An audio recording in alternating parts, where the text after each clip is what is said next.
Hello, ladies and gentlemen, and welcome to your first episode of The Gimmick. You know what that gives me? Chills.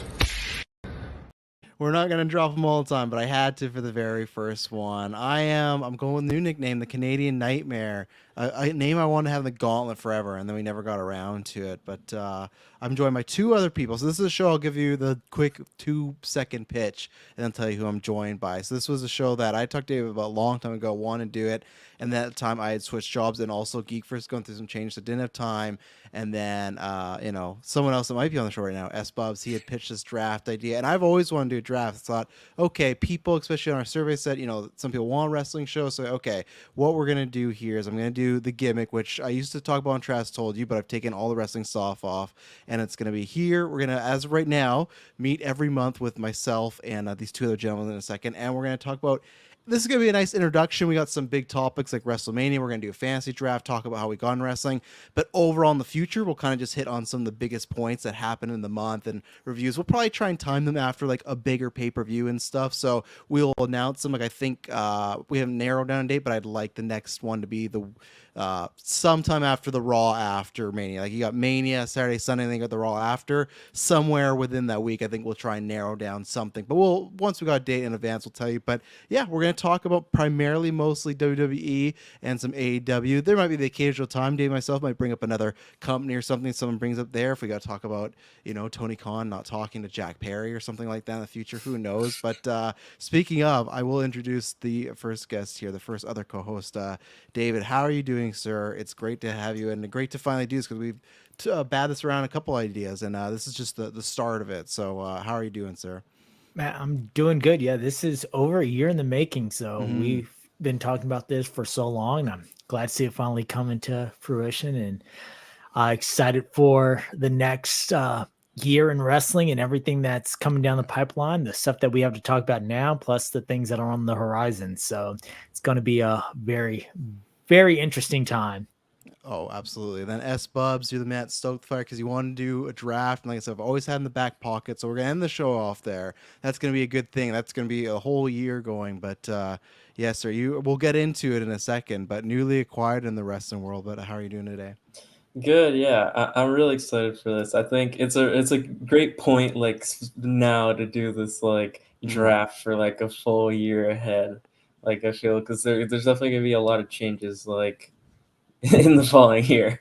Oh yeah, absolutely. So yeah, what we're gonna do here for Geek First, everything you need to know is down below. All your links, your auto, everything for Geek Health Appliance, everything's down there. Just click a link. The best thing is go to our website, and then you got a sprawling links of everything. But what we're gonna do here, and I'm gonna start with SBubs because I mentioned here before we get into it, we're gonna talk about what our gimmicks are. And SBubs, how did you like? I know a little bit of it, but how did you get into wrestling? Because you haven't been watching your whole life. What did you know of it beforehand, and what has been your experience so far? Being how long you've been watching? What's been like half a year now, a little I under, a think little it was over. like the first like PLE I watched was like Fastlane.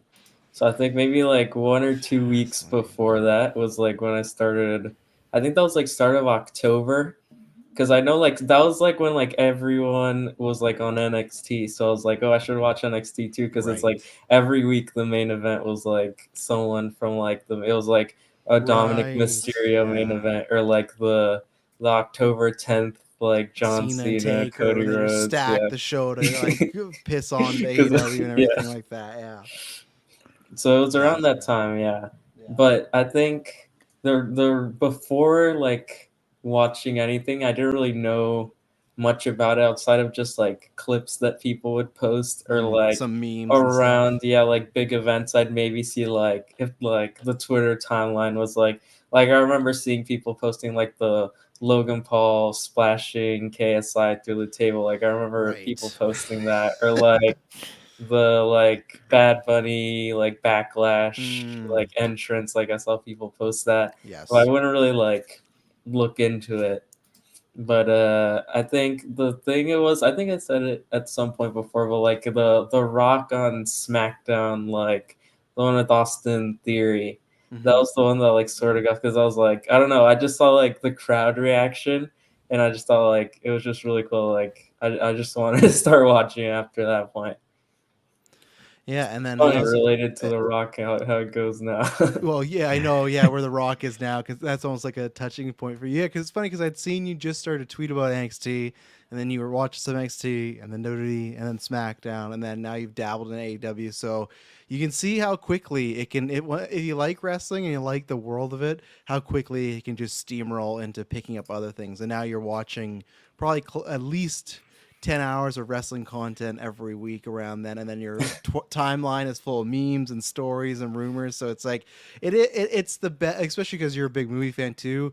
It's the best version of, for me, being a movie fan, but also if you're not, because I'm not a big sports guy, like I watch football and that's about it, but it has that sports aspect of Yeah, it's rumors and like, free agency and controversies and stuff. and watching the shows, it's like it can be like every genre at once. Yes. Like I was just now watching the I Quit match, and like that pit in picture in picture where Christian goes to hide in like the women's bathroom, Oh and my there's god. just Yeah. like people screaming, running away, and he just gets like, it was like a cartoon, like the way he just gets like thrown from off screen by Mhm.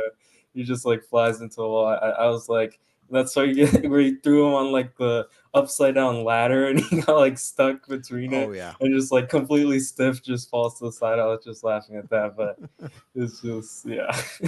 Yeah, and like I said, later on we'll talk to you about Ada because you just like a few weeks ago started to do that, so we'll get there. But David, how did you become a wrestling fan in your life? Where was the starting point?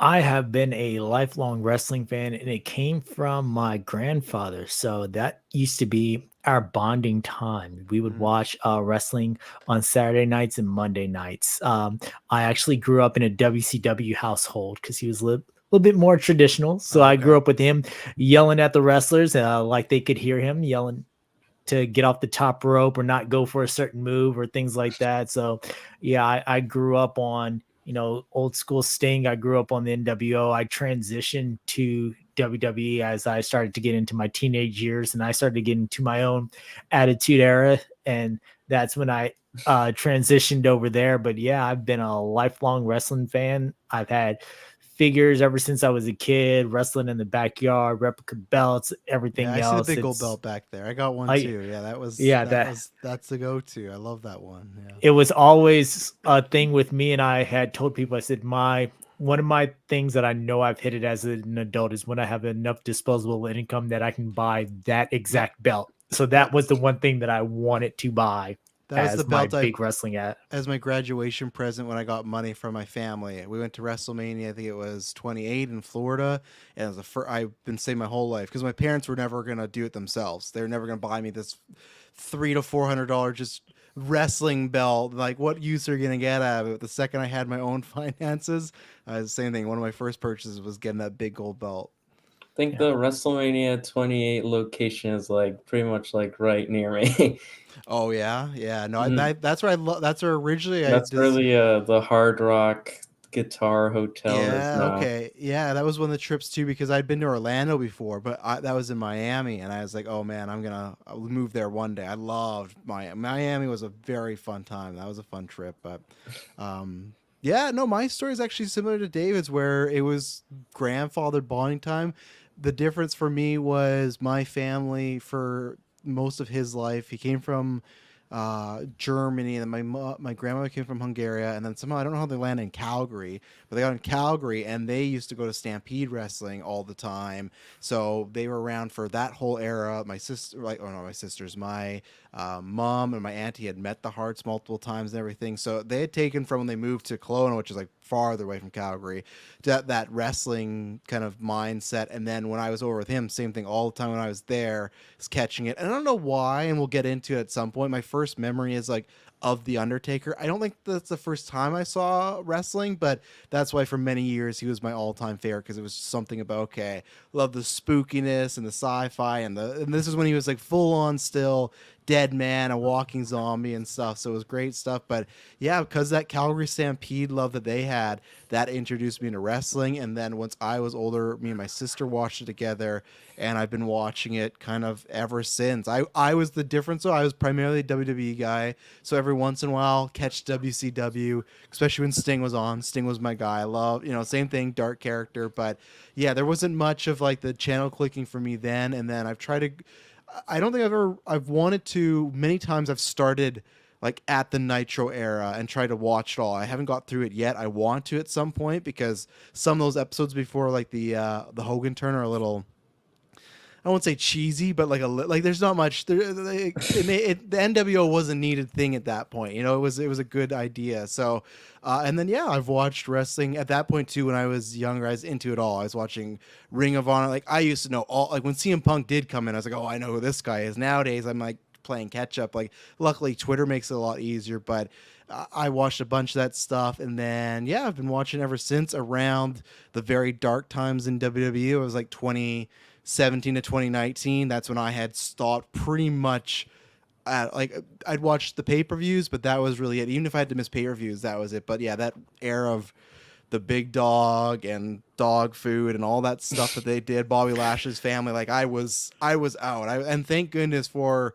like New Japan and the Elite, because for a while I was like, I stopped watching independent wrestling. I was like, I don't know what to watch anymore. In Japan, when you first get to the New Japan World at that time, their app was very confusing. It's not streamlined. It's not a great app. So the first time I started, I was like, where do I even I think do? people still have issues Yeah. with that app. Yeah. And I know on Twitter they like they copyright claim like their own videos. Oh, It must be yes, some I've auto seen thing. that, So like the New Japan Twitter like post clips and like within like a day it's like copyright claimed by themselves. It's not a great layout. And then learning like pay-per-views are at like 3 a.m. in the morning. Their pay-per-views are very different than their shows because they'll be like, it'll be a 10-match card and the first 5 matches are just tag matches, and it's just like a get everybody on the card, and there's multiple like 10-man tags. There's very little promos. So, and then now eventually we'll get to like once Cody came back and CM Punk came back and the product has gotten better, I've slowly watching more weekly here, tuning here, or I'll catch up and stuff. So now I'm starting to get back in the WWE belt, which I'm happy because I didn't like leaving WWE, but at one point, Sbubbs, it was a very tough couple of years. Like it was those last few Vince McMahon years before COVID it was the type of wrestling for me. It's like if people knew you watched it, it was like embarrassing. Now I'm never embarrassed to watch wrestling. I'll always say, oh, I'll watch it for my whole life. But that was the wrestling where it's like, man, I don't want to admit that I'm watching this stuff right now, you know? So, but yeah, that's kind of my journey here. So that's how we get into it. And yeah, let's bring up biggest show of the year happening in a couple weeks here. So we're going to start off hot and get into WrestleMania predictions. Now, I wanted to ask before, because I have the matches kind of like, I guess, from it's CBS. I don't know why every time I pull up lately, it's CBS. They got a good search engine. So I have all the matches announced. Is there any matches not announced or anything that we could talk about that you think are going to happen? And I suppose I was going to ask you first, because we're talking about this in the Discord, what do you think is going on with like the Kabuki Warriors, Bianca, Tiffany, Naomi, Jade? Like, what is the combination? Because I feel like somehow they're going to be on the card. Do you have a confident prediction of what that's going to be, or do you think that's even for them still up in the air trying to figure that all out? I think if Bianca interacts with Bianca next week has a match with Dakota. Okay. With like the damage control at ringside. So I was gonna say if she interacts with Tiffany next week, then it's that match. But I don't think that's like, I think they're doing like the 6-woman tag. And I mean they did it last year too with like it was Becky, Lita, and Trish Stratus against Damage Control. Yeah. So I think they just do another 6-person tag again. So what does Tiffany do then? Like it's like, I don't know. It's so weird because the call ups, like, I'm sure you've learned this, Sbubbs. Usually they're always the night after WrestleMania or like the SmackDown, right? It's like from what it seems though, like I remember it seemed like they fast tracked Tiffany because that was the reports. Like it was like they were thinking she'd be ready like in a few months. So I assume it's like, but then they saw the Rumble and they said like they changed plans and they wanted her immediately on main roster.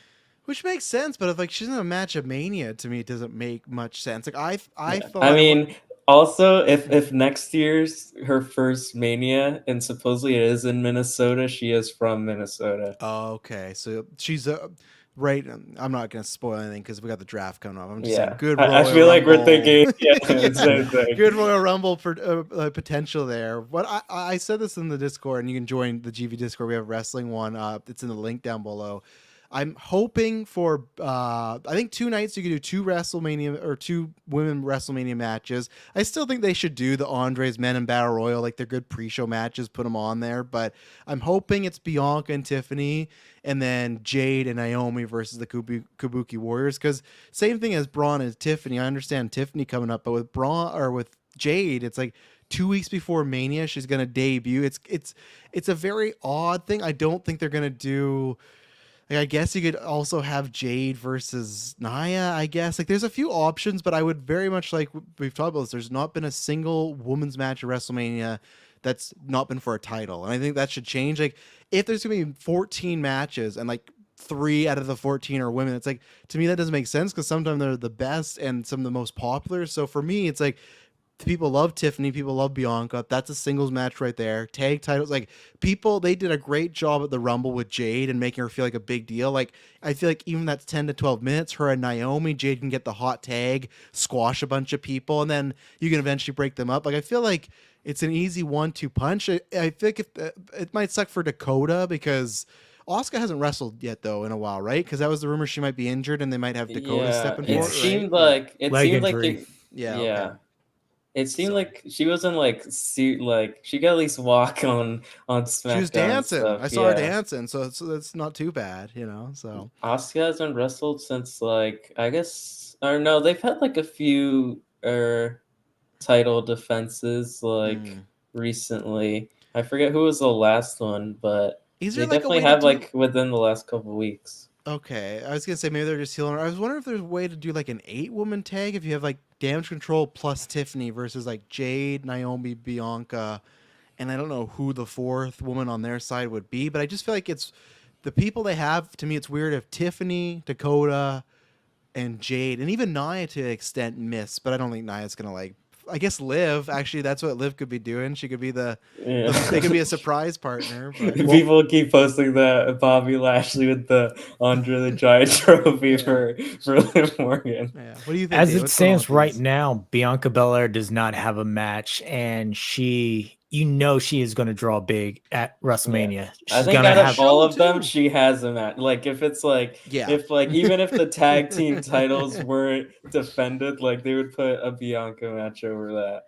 Yeah. Because last year that 3v3 wasn't for the, like, they had the titles, but it wasn't for the titles. Yeah. To me, and yeah, Bianca's a must. You have that show, and for me, for a while, I'd have to go back. It wasn't last year because she, what was she doing last year?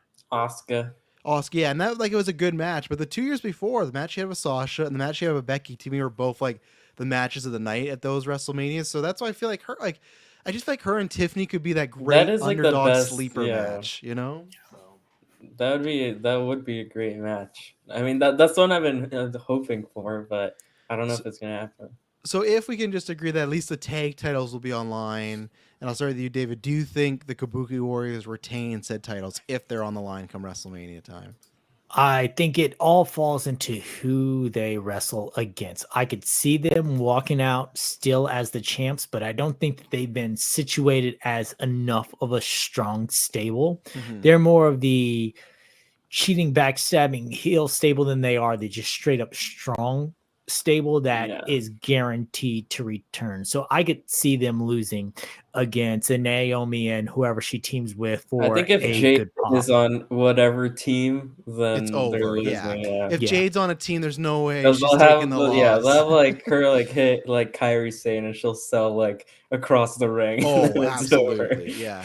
And that's another reason it could be a 6-woman tag too. Is if Asuka's leg isn't 100%, that's a good way that she could be in the match and do minimal stuff and not get hurt. Tag out, and that's it. Yeah, or like what I could see, like Jade like catch her by the throat before the mist and stuff. I don't know if they'll do, but in AEW she used to do like the kiss of death, like in Mortal Kombat she used to kiss him. So I'd love. There's a good spot that Nakamura did in the last match with Great Muto, where Great Muto went to go spit the mist, and he sucked the mist out. That's where he I don't think Jade would do that, but that would be like a great mist. spot if she goes to Mister and she does that kiss of death and shoots it back. Like, yeah, I think whatever situation is, whether it's 6-woman or tag, I think all Damage Control. Like, I think Io's losing. I think they're losing the match or the titles. I think it's not going to be a good night for Damage Control. And I wonder if Dakota like, because a lot of times with these Bianca ones, like it's like, oh, this time's gonna be the one where she loses due to their interference. But a lot where she was like having matches against like Bailey like every week for a while. Like last year, it was like just every single time Bianca like damage control would interfere, and she would still beat Bailey every single time. I know that. So I feel like I wonder if they give like Dakota, or maybe it seems like she's gonna lose, and then like Jade interferes, and then it's like, oh, Bianca still wins, and now it's a six woman tag. They booked Bianca like 2010 John Cena against Damage Control, and I love Bianca. I think her and Rhea are like it's 1A 1B right now, but like they're like, and the matches are like the matches with Bailey were good like every time they would all be different. Like it wasn't like same match, but it's like, okay, like I know how this is gonna go. But how do you have a ladder? Like that's what bugged me so much. You have a ladder match, and Bailey's like supposed to be great on her own, and then she also has two people helping her, and Bianca still like gets the victory. Like how does like you got to find that's where you got to have other people come out. You got to find some way to But luckily, we're I think in an era where people think a bit more smarter. But anything else on these women? Any other predictions before we move into the official matches here? As for another like unannounced match, there's something like the Luchadors match, right? Like Rey Mysterio, Dominic Mysterio, LWO, Legado, Dragon Lee, Andrade, maybe in there somewhere. Yeah, he's been pounding around with Judgment Day, right? So I'm sure he's gonna turn. They're gonna offer him. He's gonna know, and then they can do Andrade and Charlotte versus Rhea and Dom when Charlotte gets back, and that will be tons of fun. But yeah, I'm down for that. Hopefully they don't give it some really like cheesy like Lucha Madness nickname or something like that. But it was very odd. Dom just come back all of a sudden like it's been a year since him and his dad had beef, and then he's just back to having beef with his dad. Like it wasn't transpired by anything. So I think you're right. There's probably some sort of Lucha type of match, and that's fine. I thought for a while they were gonna hold Rey and Santos off to WrestleMania, but they just did it on SmackDown. So that's good enough, Which I think that they got that out the way because they may be setting up for Rey versus Dom at WrestleMania, and then that be it. Again, I have a feeling they're going to do a number 2. I have a feeling that Rey is on the downturn, and he wants to have that big moment with Dom. I guess he did win last year, yeah. And I wonder if it could come down, if it's like I could see that almost a combo of the idea if they did like an elimination and it comes down to Rey and Dom, and then Dom gets the win this year. That could be another possibility. Yeah. So do we think also the Battle Royals is not happening either too? The women and men, they're just not doing them. And I don't want this. I hate when they do like WrestleMania SmackDown or like get that shit out. That's when they've done, like last year. The one they had was like the showcase ones, which I've watched. Like people always post that like men's one that was like a banger. But, it was a good one, and it was a match that that's just kind of and it's super short. It's like a 7-minute. It's like super. It's like crazy short. They shot them all with adrenaline and just said, get out there. And that's what they did. It was a crazy time. Speaking of that, in the match that I feel bad for whoever the producer agent of this, it's a 6-team, aka 12, it's a 6-pack, 12-man ladder match for the undisputed WWE Tag Team Championship. This is going to be like a disaster. I remember Money in the Bank, as they used to, it started at WrestleMania, it was 6 for like the first 3 years. Then they went to 8, and then they got to 10, and everybody was like, "Hey, 10 is just way too much." Now they're doing some match with 12 people, and I don't know what time they're gonna get, but this is featuring, you got Judgment Day, obviously, DIY, New Day, Awesome Truth, and then just on SmackDown you got Theory and Waller. Do they have a team name yet? Do they have like A-Town Down Under? Down under, and then the Street Profits. So I was gonna say, Dave, what are you feeling about this match, the participants, and 2, who do you think would take this, get the big win? Aren't Pete Dunne and Tyler Bate in there? They are. It's not listed here. I got Judgment Day, DIY, New Day, Awesome Truth, TBD, and TBD. So aren't they in the match or not? Yeah, not? I think they are. I don't know. I might have just missed you saying one of them. No, it's not on the CBS Sports. It's New Day, DIY, Awesome Truth, Judgment Day, Grayson Waller. No, because there's next SmackDown, like on Raw, it was just if you won the match, you were in it, but on SmackDown, it was like qualifying. Oh, okay. So now I think it's like, I think it's like, who is it against? Like, I forget, but like Oh yeah, those New teams Catch now. Republic and then Lego del Legado Okay, del yeah. So Tyler Bate Fantasma. and Pete Dunne are in it, Yeah, they're gonna be in it. and Yeah, I guess Street Street Profits. Profits. Yeah, I don't But think no, A Street Town are gonna. Profits like AOP is gonna attack them, and then they have like Bobby Lashley versus Karrion Kross Yeah, match. they'll have their Oh, own God. 3-on-3 Yeah. trios match I at hate a That pre-show. that's the equality. They'll have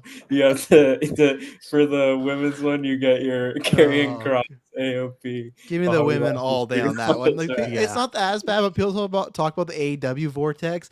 I feel like Karrion Kross Vortex is like the same thing. Like it's so weird. In NXT, he was gonna be like this next big thing, and now he's just like this. He I has don't know, great backstage segments. Like yeah. they do one every week of him and like Scarlett, and they're always good, but they're just like Oh yeah. I never started play licking on them. TV and like never Yeah. mentioned. Like they Yeah. have this whole storyline going on in like backstage segments that are just like not on TV ever. So They're we'll Maybe good see. for like promos and other things. They're just not. Yeah. It doesn't translate to ring and storyline out of that. Like they Yeah. have some good vignettes, some good video packages, but after that, they just drop the ball. I I mean, would like, what like- is Paul Ellering? Why is Paul Ellering there? I don't think he's done anything. He's just Like to the keep most he's AOP in interfered check. is like point at AOP to like attack someone. Mhm. Yeah. I don't know. I wish the Street Profits weren't tied up with them because I would like them in this 6-pack ladder match just because I think that both of them, Montez Ford, Angelo Dawson, they could do some amazing things. They have no chance of Yeah. winning whatsoever, but they could put on some amazing spots, just like Angelo Dawson last year with his running spot against Braun Strowman, Mhm. knocking him out. You know, they can have some awesome moments with that. I have a feeling that Judgment Day is still going to walk away with this because Really? I don't see anyone who has been positioned as we can take this unless they just want to continue to pad the New Day's numbers, which I personally love the New Day, so I'm all for it. But I don't see anyone else that's really been there. The only other thing that they could do is have Awesome Truth win it just to continue the storyline with That's our who's Truth. getting What I versus was the thinking Judgment was Day. like, I think there's two ways. Either Awesome Truth wins it straight up, or like our Truth like goes up there and like makes Judgment Day fall off, and then another team just grabs it at the end. Like Awesome Truth doesn't no. win him, but Awesome Truth costs Judgment Day. Mm. Like I don't know, like DIY is going up and Judgment Day's going up, and like R-Truth accidentally pushes Damien off the ladder, and then DIY wins or something like that. If Awesome Truth isn't winning it, I think for me, it's 100% lock. I think they're gonna give. I wanted to have it. It's weird because like I see on my timeline that some people are really mad at that idea, and I guess I kind of get it because I understand if you want the tag team titles to be like, because tag team titles for both WWE and AEW, they go in these waves of being like it's the best thing happening, or it's like a very minor middle of the card. And I don't think it's Judgment Day is middle of the card, but it's definitely been just kind of overbaked. Like I feel like there's not much going on with it right now, so there could be some freshening up, and maybe Awesome Truth isn't like the ring team, but I don't know. Like Truth and Miz been busting their asses for years. Last year, Miz had to think on his feet with that Snoop Dogg Shane McMahon thing. Like he's always, I won't say the whipping boy, but like he's just the company guy. And Truth, it's like he doesn't have like a mania moment really, right? Like he has good skits, but like I think they want that moment of Truth on the ladder, holding the titles, and the crowd saying what's up.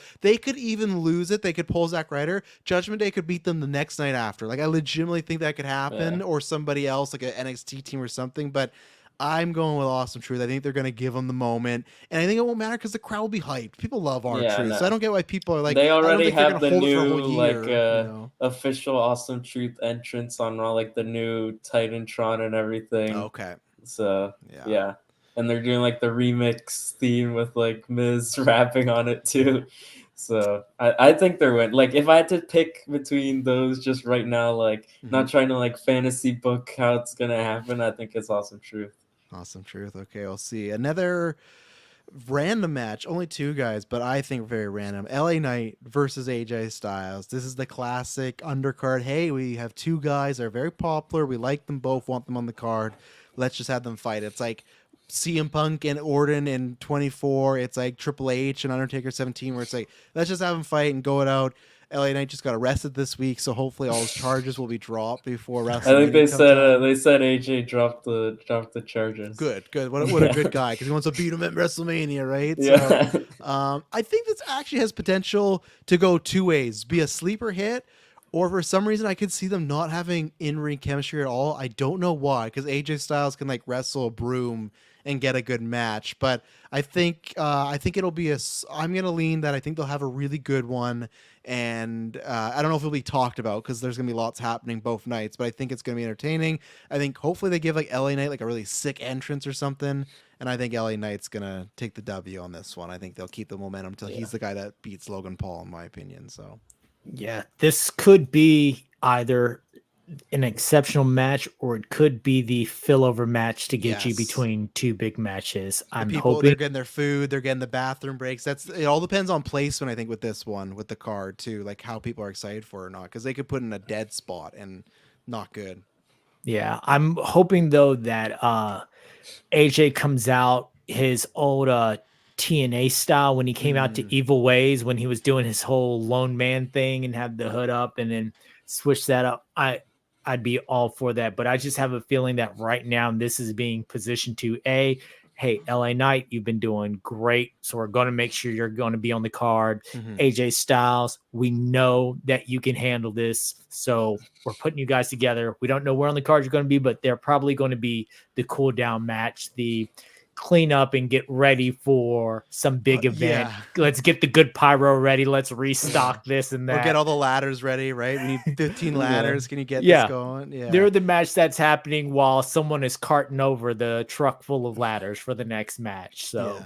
And AJ Styles, surprisingly, it's funny because the very first WrestleMania, he was against Jericho and he lost, and everybody was like, such a mistake, big debut. But since then, he beat Shane, he beat Randy Orton, just the same thing. He had another year where just a random, hey, you guys are going to have a match. He beat Nakamura, and I can't remember, he did lose to Edge that year, and that was the start of the Judgment Day, funny enough, and that was, to me, a blunder. But, like, he doesn't have, like, a record where sometimes you look at guys, like, yeah, a lot of people always post, like AJ Styles hasn't had, like, a great match at WrestleMania. Shane and him are really good, I think. No, that's the one. Like people say, like it's crazy that AJ Styles' greatest WrestleMania match is against Shane McMahon. And I think a couple, like the Jericho one, that was just like second match on the card. It was his debut, that was fine. But like both Nakamura and Edge, they had shenanigans. Like both of them were turning heel at the end of the match, and it was one of these things where it just. They didn't just let him and Naka wrestle or him and Edge wrestle. Like you had to have Damian Priest show up and just stand there and stare and stop. Like they took both these kind of dream matches and made them like story. Undertaker one was WrestleMania too, right? Boneyard, yeah, that's like I put them in a different spear. Like it's great, but it's like great in like a grindhouse sort of way. Like, I feel like that still deserves to be on like his record at least. Yeah, as, like, he main evented the show too. You know, like it was good for him. So yeah, it's still like a fun one, but. Yeah, Sbubbs, are you agreeing with us that LA Knight's getting the win? Yeah, I think good guy AJ putting over young talent LA Knight. Yeah. How much? What's the age difference between those two? Probably like a year. AJ Styles 46. Okay, it's like 6 years. He's like 40, I think. Oh, is it? Okay? No, yeah, he's putting over that young talent. That's perfect. Yeah, 41, so 5 years. Okay. Yeah, perfect. So. Next, we got the Brother War. It's happened 15 years, which is crazy. First, WrestleMania 10, you got the Hearts. WrestleMania 25, you got the Hardys. And now you got the Usos. Jey Uso versus Jimmy Uso. Can't wait for Jey Uso's entrance because that's going to be tons of fun, that crowd. There's not a chance in the world Jimmy Uso is winning this match. I really don't think so. All I want from this match is one. I think it could be good, and I hope this like turns the points for Jimmy's character, because I'm somebody that like I think they hug at the end of this match. And I hope the next they night like super kick Roman, double super kick Roman, because I think up until SummerSlam the Bloodline storyline was pretty flawless, and then when they had Jay within a month or Jimmy on a month turn on Roman and then turn back on Roman and just like they ignored it. It was such like jumping the shark moment. I think they've somewhat recovered, but ever since then I've not been locked the storyline because it was pointless. So that's where I hope they kind of see the light. I hope it's not some chicanery where Jay gets the thumb and then Jimmy gets a win because everyone doesn't think Jimmy could, like, sometimes WWE will do that. I think like, someone said, isn't it the past two brother matches the The heels heels won, won. Yeah. So that's where I'm not saying it's impossible. I'm gonna pick Jay, but I still think there's like a 15% chance they could swerve, especially because like if I they're feel not ready like to if blow you up a have if you have bloodline. Jimmy beat him for like mega heat, I don't know why. Like Yeah. I don't think he Here's needs it. here's how I see it going. I see Jimmy going over Jay, and this is how. God. It's going to be a situation where Jay is dominating the entire match, but then it's going to be that Bloodline comes through, the Bloodline trickery, because you got to get it out the way now, because you can't use it again later for Cody's story. So get all your trickery, get out your Bloodline winning. Jimmy says he sets the tone, and he is talking the rest of night 1 and all into night 2 about how the Bloodline's going to be dominating because of how he set the tone in his quest to prove over. And it's not going to be a clean win, but it's going to be a win just so he can go back and go to Roman. Look what I did. So Look what I did. if you don't have if you have Jimmy win like not clean, do you have Rock and Roman beat Cody and Seth clean? And then night 2's the Bloodline rules, or do you have like Jimmy wins through interference, then like end of the night they win through interference again, and then night 2's gonna be Bloodline rules with interference?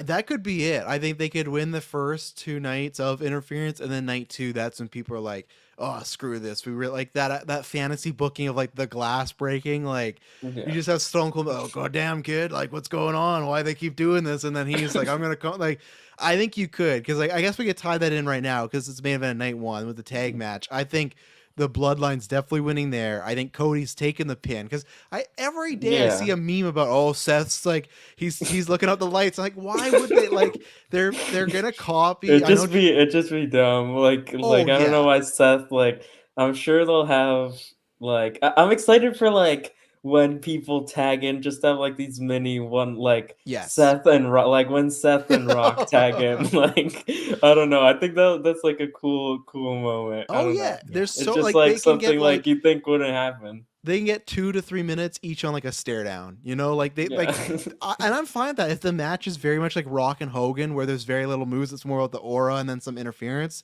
That's great, but I think they'll win, and that's why actually David might not be wrong, because the way Jimmy to me might win is I think the whole story for Roman, there might be a Cody rematch, but it's probably gonna be Bloodline related, and I think if Jimmy just turns on him already, there's not much story there. So if it's The Rock versus Roman next year or whenever, him still having Jimmy, him still having Solo could play into that and that whole family dynamic. So or another way Jimmy could lose, it's like opposite of interference. Like he thinks like Solo's coming out and like no one comes out. He calls for That's Solo, the reason, calls like for they Paul, and no one's cut there. him off already. Yeah, like, and they we tell him see, backstage like, "Oh, we're getting ready for the main event. We can't have anyone out there." Like he's and that's why night 2 it's like you kicked me out already. Like I'm back with Jay now. Yeah. I just see like Bloodline anti-interference law. I just see Bloodline looking strong all the way up until the end of night 2, because that sets the stage for Cody's win. Like all the obstacles. If you're finishing the story, you're finishing the story on top, because make Roman look strong. Make him look strong.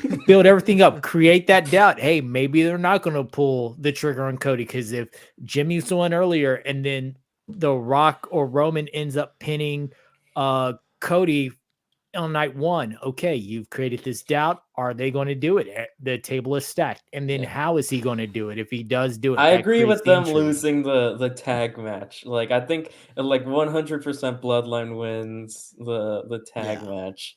The Jay and Jimmy one, it's like it feels like it should be obvious that Jay's winning it, but then you don't know. For official prediction, I'm still gonna stick with Jay, just because I can see it happening now. Like you guys, I can see it happening, but I'm gonna stick with Jay just because. Yeah, for my official, I'm gonna swap. I think David for me has convinced me that they are gonna pull Jimmy just so the Bloodline Roman look strong. Night 1, I didn't even think about that.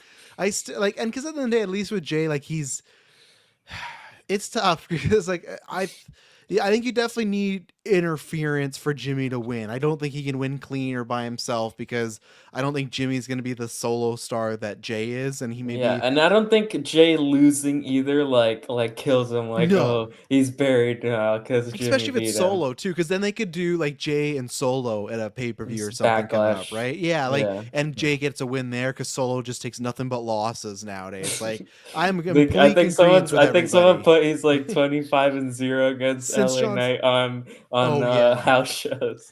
I agree with everybody about they mishandled the Solo and Austin Theory thing. I'm all down for Cena taking losses, but the fact that Cena took those losses and both of them have just been like booked so like kind of very weakly, it's like man, Cena should have got one of those wins. I agree with that narrative that he should beat Theory on WrestleMania, and then the next night on Monday he like drops it back to Theory or someone else because Cena ate those losses for nothing. Solo's like Yeah. he needs something. He needs some hoods, and that's what I mean. I think he'd have to beat Jay too. So that's a good thing. Like it's a good night because we might think some winners are predictable, but how we get there is not. So okay, so I'm Jimmy and the Bloodline for the tag. You're Sbubbs, you're Jay and Bloodline for the tag, and then I'd assume David, you're Jimmy. Are you also Bloodline for the tag? Yep. Yeah. Okay. There's no way that would be the most almost anticlimactic. If Cody Jay and Seth wins win the and tag, Cody and Seth yeah, win. if they win the tag, then I will be really worried about the story being finished because like there's not a If Seth single and Cody chance. win the tag, that's the Seth turns on Cody in the Absolutely, night yeah. two Like for main the event. moment, yeah. Now I was gonna ask you though, who pinned? Are we all in agreement that we think Cody's gonna take the pin? Because I do. I think they're gonna Bret Yes. Hart at Yeah, WrestleMania 10. I just think straight Roman pins Cody I because I agree. feel I like if hope. you have Rock pin Cody, that's like you're building Rock versus Cody, Yeah, and I which I think don't they think they're want to gonna do. build like Rock Roman more. Yeah. I don't think we're ever getting Rock and Cody. I think they are going to do the double agent thing, and Rock's going to be like, "Oh, he's a team player. We took shots at each other, but we took it." Like, I just don't. I love it, but I also just Share a don't know. Terramana and be good friends. Yeah, I just also feel like Cody and Rock is like a style. Like that's a match I could just see like Or a match. stinking the. Yeah, I could just see it stinking the Crown joint up. Jewel main event. Yeah.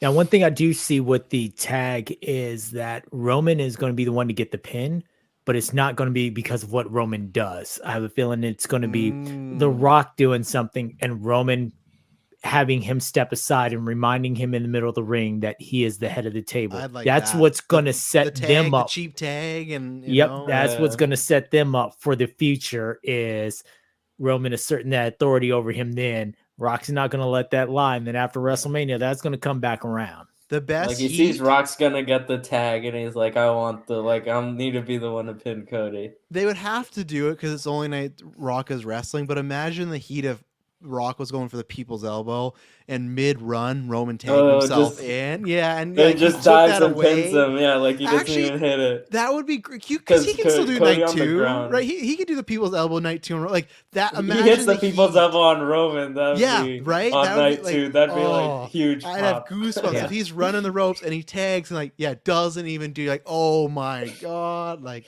it's gonna be fun. That made Or both like made he's throwing the glasses out and then he's Yeah. doing this and Roman just dives in, covers Cody for the win. Okay, so then we got Logan Paul versus Randy Orton versus Kevin Owens. I'll say I'm very happy KO's here because I just feel like he's been working hard. Past 2 WrestleManias, he's main evented like night 1, so like I'm happy he's not getting forgotten or he's not getting the Bobby Lashley statue or something. And I think this is a good scenario. But Sbubbs, who do you think is? Do you think Logan Paul's run's retaining? Think returning Randy Orton's getting the win here? Are they throwing Kevin Owens a bone? What's going to happen here? I think Logan retains. Mm-hmm. I don't know until when. Maybe SummerSlam, because that's in Ohio. But then also I feel like maybe he drops it before then to have a bigger match at SummerSlam. Like you could do like Logan and Cody if Cody's the champion. That'd be a big match. But I think he's retaining. It's no triple threat, so no DQ, I guess. So I assume he'll like brass knuckle them. I feel like you're gonna have the I feel, or you do like you do that where like one of his friends runs out and like he gets RKO'd like at ringside, and he wins, like, just because now Randy was distracted or something, like, have him win, like, clean without the brass knuckles or something, just because he used it every time. I don't know.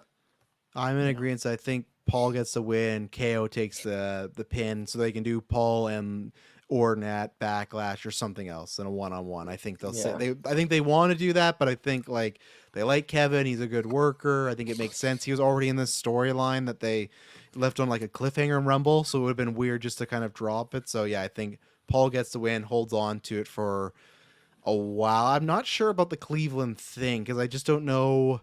Yeah, I don't know if he holds it until SummerSlam. Yeah.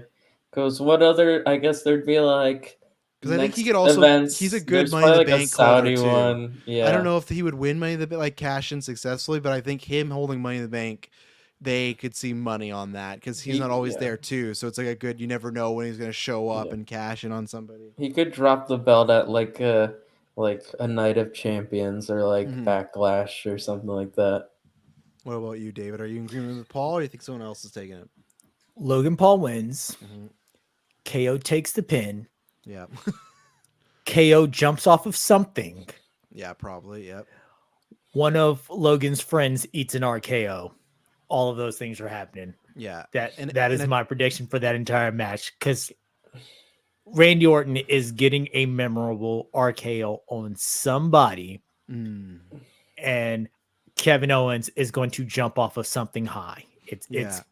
It's going to happen. You know it's going to happen. Every time I've seen him in one of these backstage segments or one of these behind the scenes things, he's at the PLEs, he's at previous WrestleManias, he's looking for what he's going to jump off of. He is going to find something to jump off of. He is going to make a memorable moment of jumping off of something. And I think Randy's just there to be the veteran, keep everything together and throw out some memorable RKOs. But Logan's going to keep it. He's going to keep it at least for another month or two. I could see him dropping it at Money in the Bank and winning the Money in the Bank itself, because just while the look of him with the belt is fine, the look of him with the Money in the Bank briefcase on all Prime of his branded anything else, briefcase, you know he's going to throw a Prime sticker on that thing. There's so much that they can do with that. He could put Prime in the briefcase. There's so many opportunities. So I can see him holding it for now just so that they can have that talking point. But then, dropping it almost immediately and setting himself up for Money in the Bank. And Logan Paul to me is the type of guy too that could cash in and lose, and he wouldn't actually be that hurt, because like it kind of fits with his character. Like he's getting better at wrestling, but he could also just be, he's not a wrestler, right? So it's just kind of like anytime he loses, if he just cashes in on someone, like he's like, oh, this is gonna be my moment where like they're down, but it's like they're still like a better wrestler than that. Like he's so confident that he's gonna just win this. And same thing, it could be for a year, right? So for me, it's like on that world heavyweight title picture, it could be easily anybody. Like he could, like fucking guy could cash in on CM Punk. Like I feel like I do hit think the that GTS on CM Punk. like I think whether it's Cody or Roman, whoever has that title is still gonna hold it to like next year's Mania. Like I think when Cody gets it, he will get a long run. So I guess that is the good thing with 2 world titles. That I don't think Logan Paul would like defeat. The story's not going to end with like Logan Paul cashing in Money in the Bank. Like I don't think that's the case. Cody on the prime the prime mat doing the whatever. Like I think like even Rollins has a better chance of being Cody because he's like 3-0 against him. But with the World Heavyweight title in a year, that's easy. Even if you wanted Logan to have like a 1-month run, like Edge did that. Like that his first time he cashed in, he had it for a month, dropped to the Cena, and that was it. And then he got it back later. Like Logan Paul, even then you could have him cash in at Cleveland too. Like that could be the big part where he has a match, but later on the night he gets that huge pop, cashing in the hometown, and then he loses it the next time. Like that's why I think the only reason I don't think he'll vote versus Cody at Cleveland, because I don't know if they want to risk anyone like booing Cody, because that's always the narrative, right? As people are gonna turn, they're gonna turn. Biggest match of that is definitely a big match. Yeah. I have a thought on Cleveland. Hear me out. Okay. Logan has Money in the Bank. Yeah. You technically can cash in on any championship, as Austin Theory and others have proved. Cash in Gunther. No, there have been talks of Jake coming over and doing some stuff with God. WWE. Could they in Cleveland cash in on the tag team championships? Are you fucking kidding me? I can tolerate Logan Paul. Jake Paul is where I draw the line. I don't think you're wrong. WWE would do it. I hate the guy, but they can do it, and they would do it. That's not an unbelievable scenario either. I don't think Jake Paul showing up is unbelievable.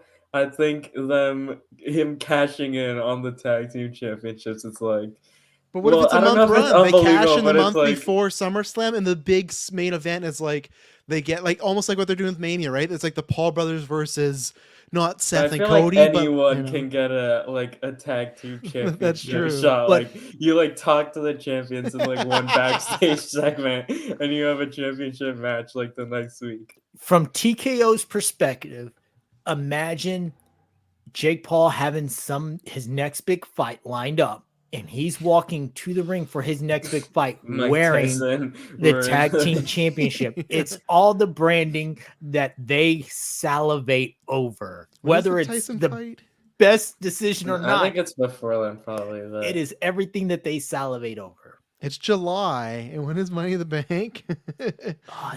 May, I think. May Isn't or that June or May? Let's see, Money in the Bank. July 6th. So it's 2 weeks before. So you know what? Not impossible. And then you do SummerSlam main event. Mike Tyson's the special guest enforcer ringside. What would be the tag team? Who would they put against the Paul brothers on the other side? Awesome Truth. Just have them squash. It has to be like a Seth and Cody. It has to be like what would be like the big box office like. Who's two single stars we could put against the Paul brothers? Like RKO, like Randy Orton and Kevin Owens. Yeah, man, too bad Edge was not around because rated RKO, like Edge and Randy would have been perfect for that slot, like reuniting and get back together. But Randy and somebody is like a good pick. You could even do Randy and Cody. Legacy reunite.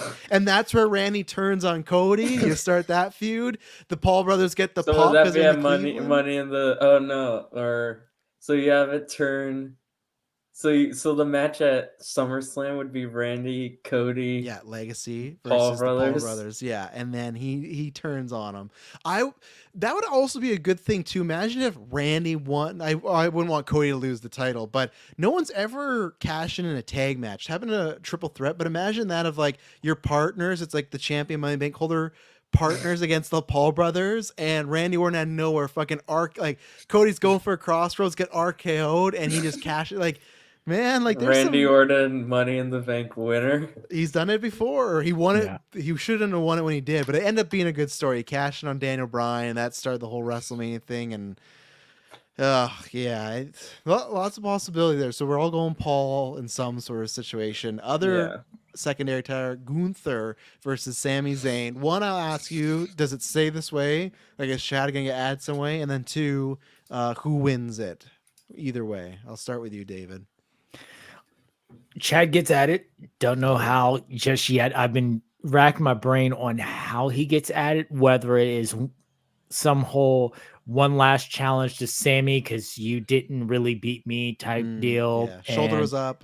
Yep. If I beat you, I'm in the match type I'll just deal. say that after he lost, they did a backstage interview with like Kathy Kelly, and he said, "I'm not having a rematch because he beat me clean." Or something along those lines. Well, he can change his mind, right? Like Cody did. He could see the tape and be like, you know what? Yeah. No, story's that not was finished. Sammy backstage politics to get the win.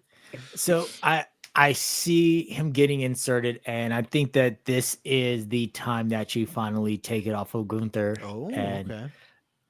It's a big stage, so it gives the Intercontinental Championship the big stage feel that it deserves, but hasn't really had up until Gunther's run. Like, he has made this a big deal again. So if there's ever a time to lose it, this isn't something that you lose on, one of the Saudi Elseworld shows or something like that. This is something you have to give some gravitas to this thing.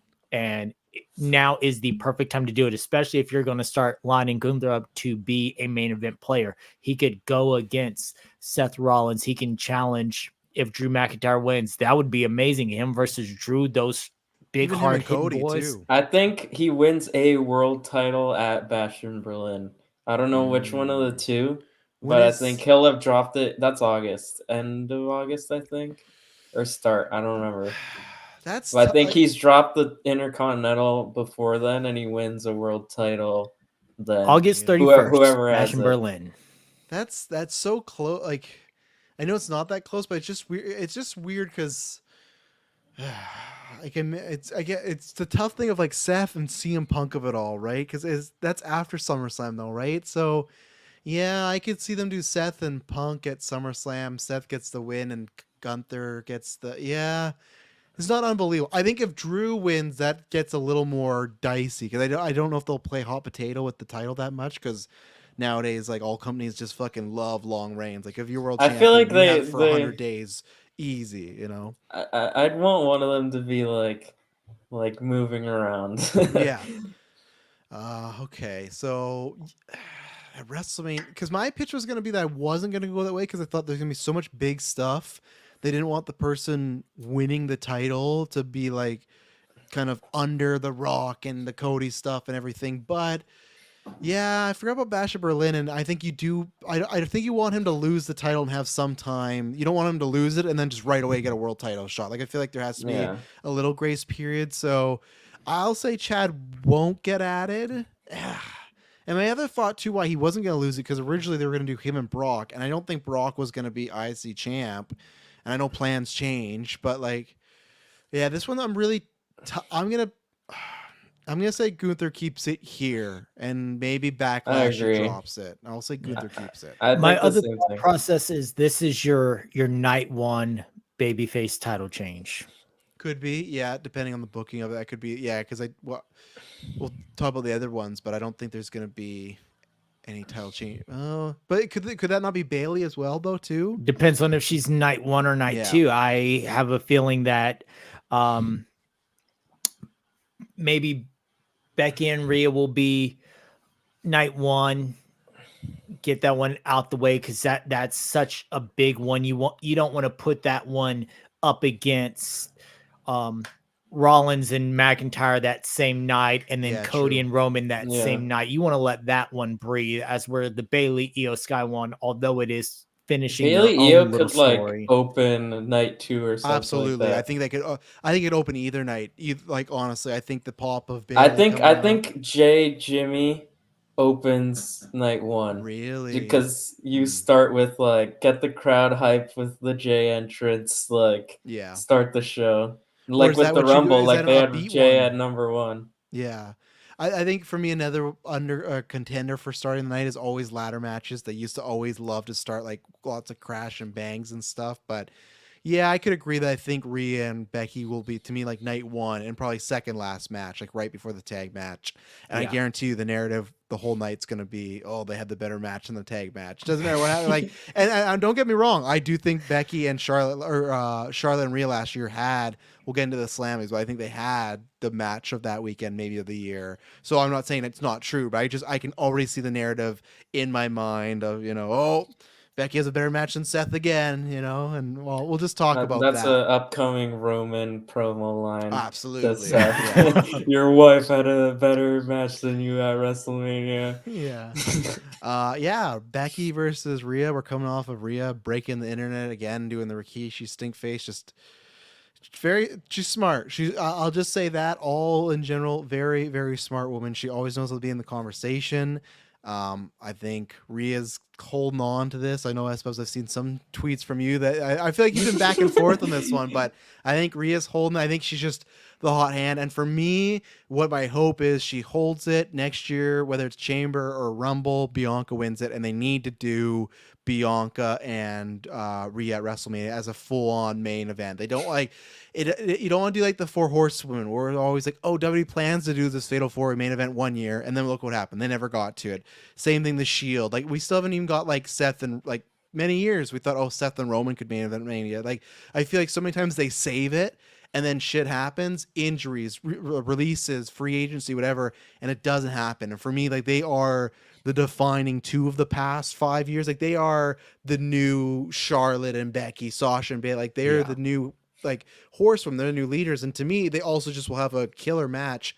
I almost thought that should have happened this year. I'm fine with the stories they were doing because I think they were going to do Bianca and Charlotte, and that sucks because that also would have been a Bianca and Charlotte would have been a banger. Like, that would have had the juice. So I think it's going to be Rhea, and I don't know yet, but my hope is it's Rhea, and then we slowly start to turn her on the Judgment Day or vice versa, because there is, there's a huge babyface pop for her beating the shit out of Dominic Mysterio. That is like, that's going to be a moment. I don't know what it is, how they start it, but I think that's what they go. Like, I think she's still good in the group, but I think she's almost outgrown the Judgment Day. She's so much on like a bigger level than all of them. So I think that, and she's just a babyface now too. That's the other thing. It's like, it's slowly turning.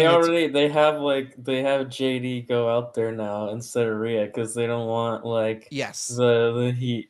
Like, everyone just hates JD McDonough.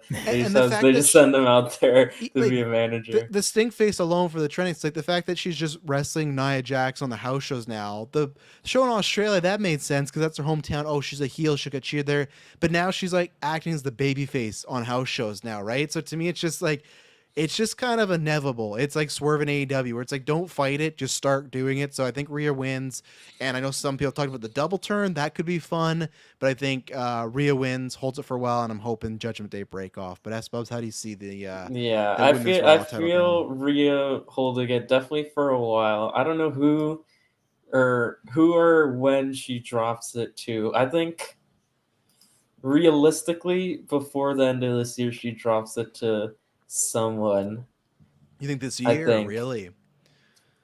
I think they're building the Liv thing to something.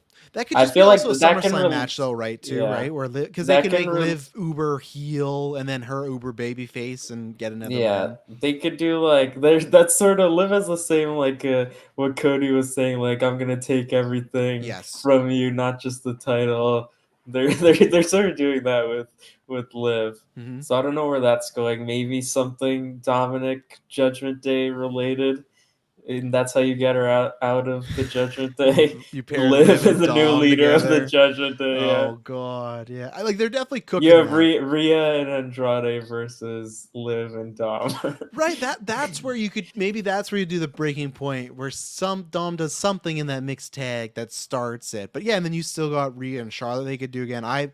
You think this year? Okay, I think Rhea is going to hold on till the next Mania as well. I think they're going to get. I could see a 1,000 day Rhea reign. Absolutely. That's the one I've been posting, like the Roman holding the new championship with people. Gunther, Roman, they're all into breaking these records right now, and I could see them beat whatever the record is with women and Rhea. I could see them just be like, yeah, let's break. I think right now the record is just like if she holds it past like.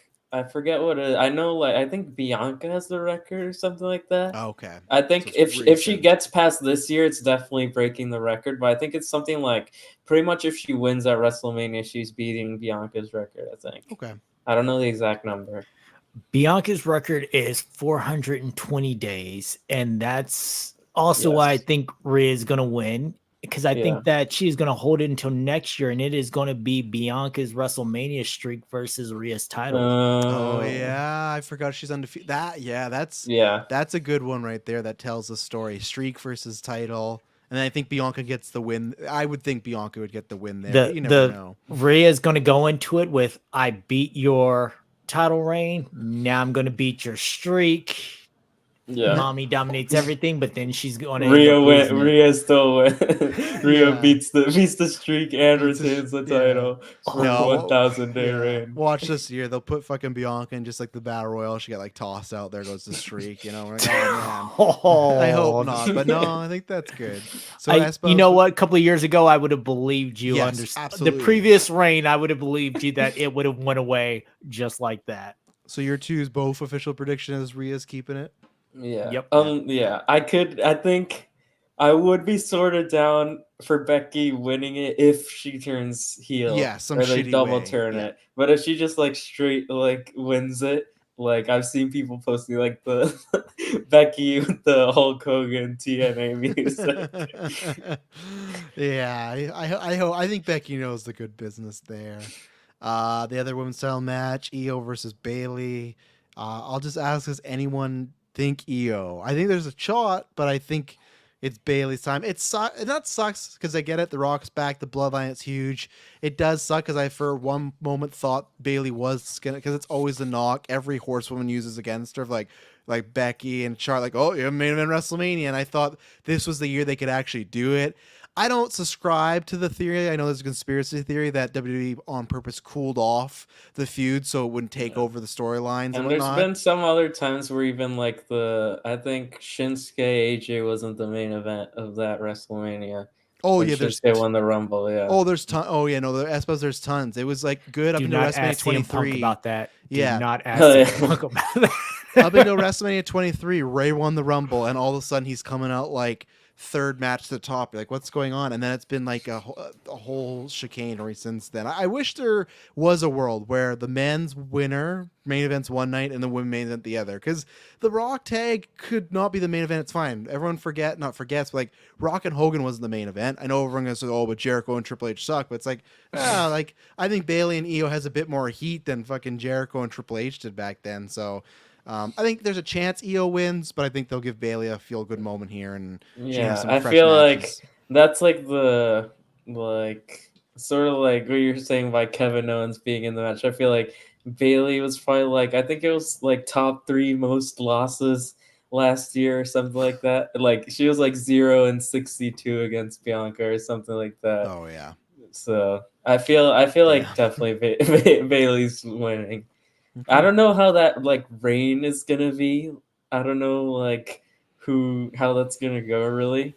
Like right now, I can't see like the future for that. Weirdly, I think you get like a rematch with Io, and then one match with Dakota, and then after that, I don't know. But I think those would be the two that they kind of swap. Like Io got a rematch, and Dakota maybe drop it to like Jade at some point or something. Yeah. Or whoever wins Money in the Bank. Bailey could be the person they cash in on. Like whether it's a Chelsea Green or somebody like.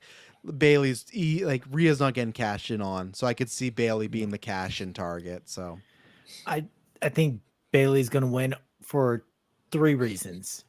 One, according to Cage Match, she went 7-67 last year with a 9.1 win percentage. Jeez Louise, I might pick her for my jobber in the draft. My God.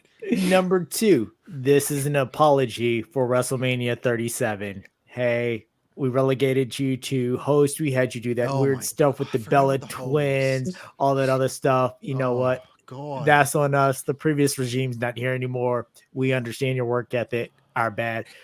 And the third reason is I think that she is going to be the one that Jade takes the belt from. Okay. Because I don't see heel Jade versus heel Io being that big of a deal. No. But if Jade comes in out of nowhere and dominates fan favorite Bailey and really solidifies herself, that will set up her run as the monster heel.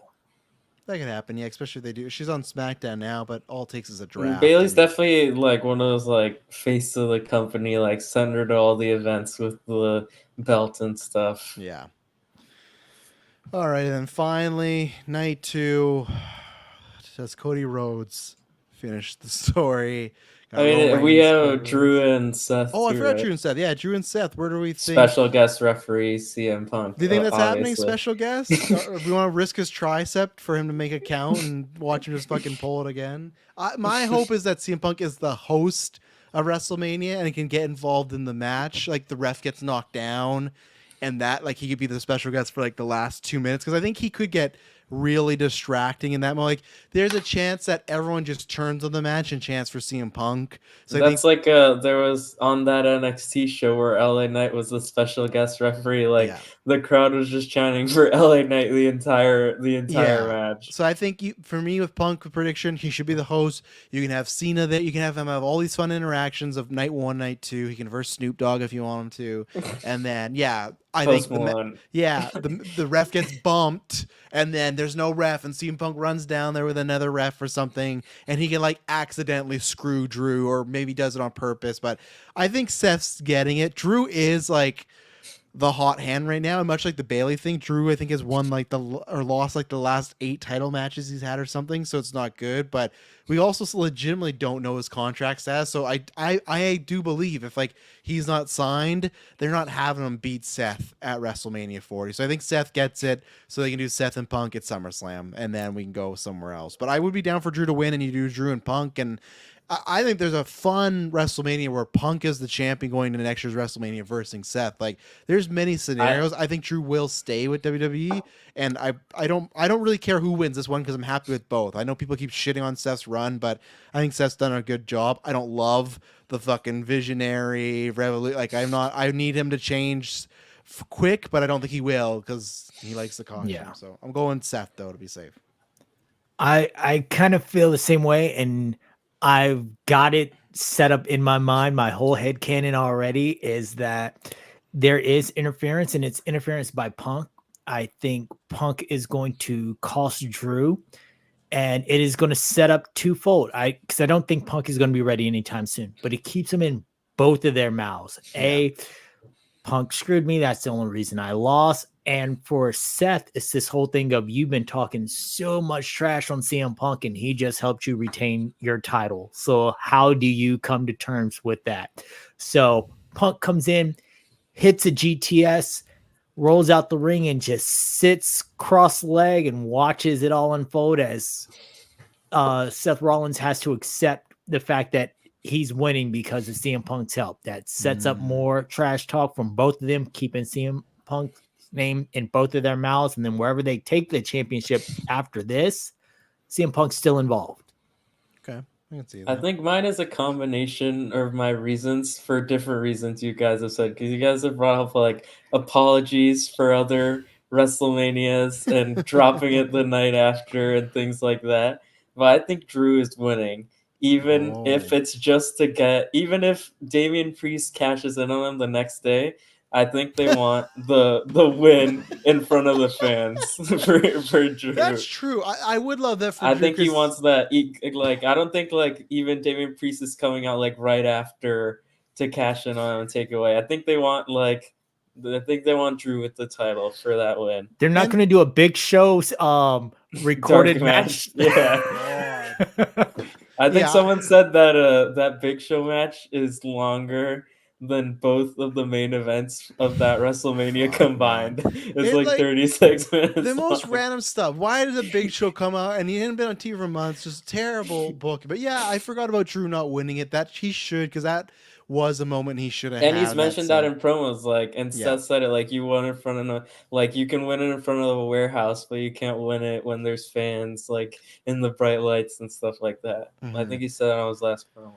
Yeah, and like Damian cashing in and winning on Drew wouldn't be the worst, because something that you'll see as Sbubbs, but for the I don't know, after WrestleMania, probably like 27, whenever Brock came back. I'd say 28. Raw after Mania became this big deal, but the past, I'd say like 3 years, it's been very minute. It's like Vince didn't care anymore about making it a big show. So I think they do want to make it that again, where they want to make it, you have to watch the night after because we're going to do a bunch of crazy shit. And it's like the kickoff to the new season, like really. So I mean, Damian Cash you could have like Braun Breaker spear 1, 2, 3 on Drew, new champion on Raw after Mania. Just strap the rocket to him. So okay, finally, now the actual one, Cody versus Roman. I think this has to be a shoo-in. I think Cody has to finish the story. I think this would eject a lot of goodwill they have. I think it's the time. I will still always stay on the horse that they should have done it last year, and right now they should be doing Rock and Roman, and you could do something else with Cody like night one. Like, I'm happy with what we're getting, don't get me wrong, but I think that they're going to do a lot of schmozzy stuff and a lot of interferences so they can get to that pop maybe. But last year there was such a fever, like that pop would have been one of the loudest ever, and I just feel like now it feels like a kind of foregone conclusion that Cody's going to win. But I hope that they can pull it off. I hope the match can be entertaining. Maybe it won't be as good as last year, because last year to me, other than the ending, it was like looking like one of the best main events of Mania, and I did not like the solo thumb, like I said. And as I've said before, other than what they're doing right now, Roman did nothing this year that needed the title. Going after KO and Sammy's belts, fighting Jay at SummerSlam. No, he defended the title twice, or 3 times. He didn't need any of this. LA Knight could have challenged somebody else. Like it was just kind of like an afterthought. Like the tribal chief moniker is more important now. So I think Cody, that's my official prediction. It is time. The guy should be the guy. There's tons of fun stuff they can do with him. And if they don't, then that is the mega shitstorm on Twitter. And I think the Wednesday Night Dynamite will have really good ratings if Cody loses. I think a lot of people will be like, just like after the Rock thing, the Rumble, everyone's like, fuck it, I'm out again. Like, I think they're smart enough to know WrestleMania 40, 10 ended with Bret Hart, 20 ended with Eddie Guerrero, 30 ended with Daniel Bryan. They're all about these big O's having the final one. And I think Cody, hopefully with Brandy, holding that title, that's the image. And if they miss it, man, Triple H is just as bad as his father-in-law. So I'm saying it has to be Cody. Has to be. So that's my official prediction. I definitely agree. Definitely agree.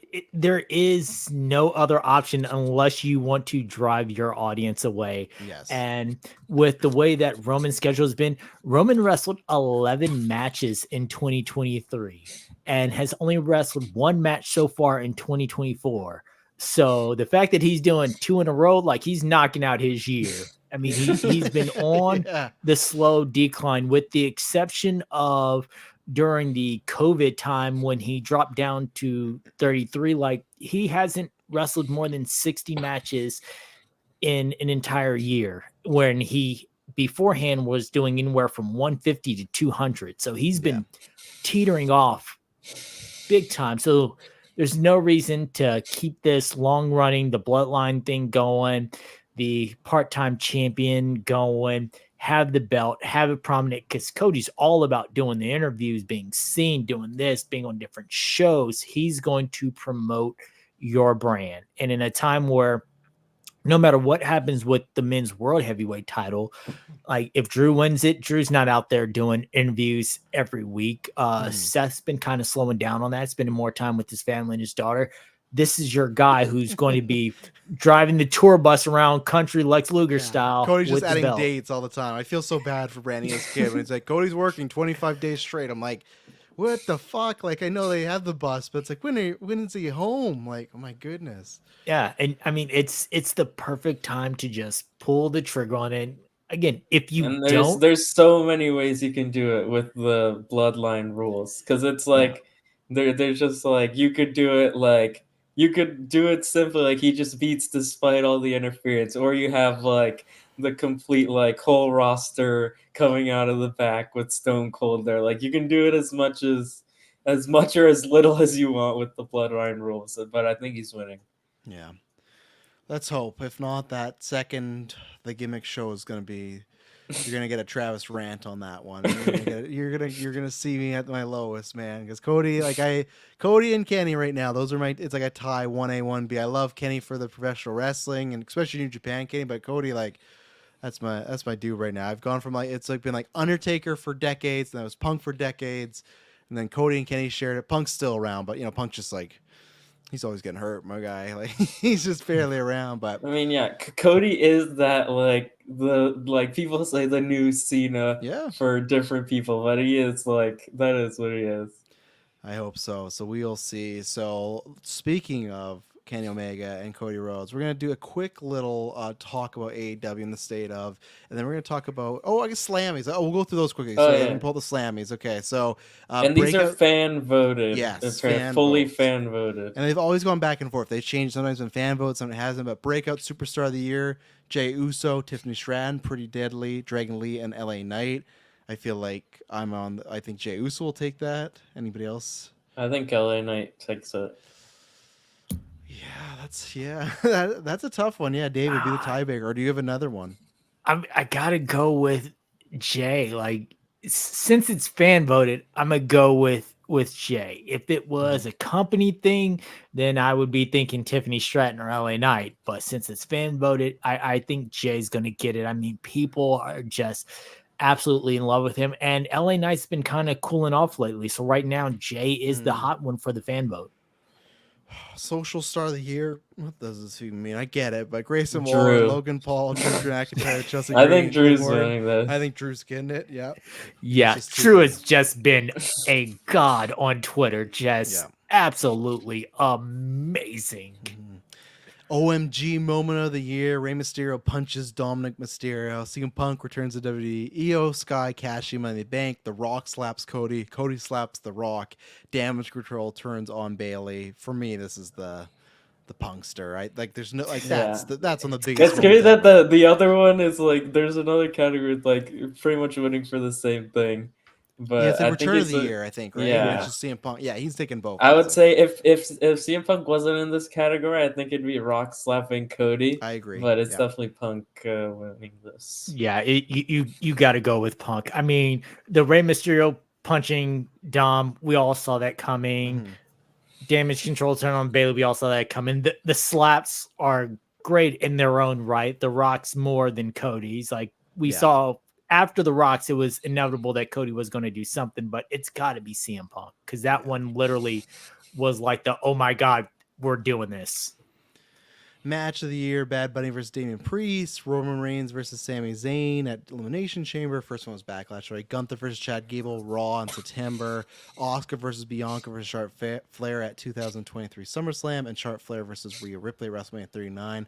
Despite the ending, I actually still do think Roman and Cody should have been on there. I thought it was one of the best main events, but I actually don't know what's going to win the vote here. I think it could saw go many a ways, few but- months ago they did like a YouTube bracket on like a match of the year. I think near the end of the year, just like with fans voting on the YouTube channel. And I think it came down to Rhea, Charlotte, Roman, Cody, and Gunther, Drew, Sheamus.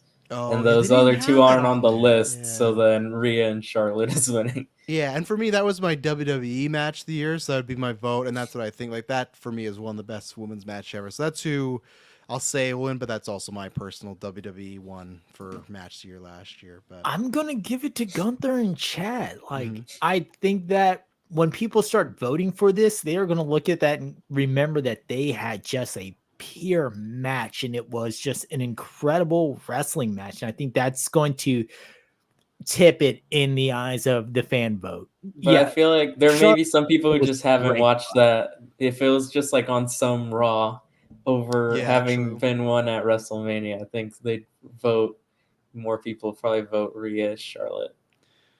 NXT Superstar of the Year, Dragunov, Carmelo Hayes, Lyra Valkyrie, Leah Valkyrie, how do you say it? Lyra Valkyria. Lyra Valkyria, wow, mouthful, okay. Tiffany Stratton and Braun Breaker.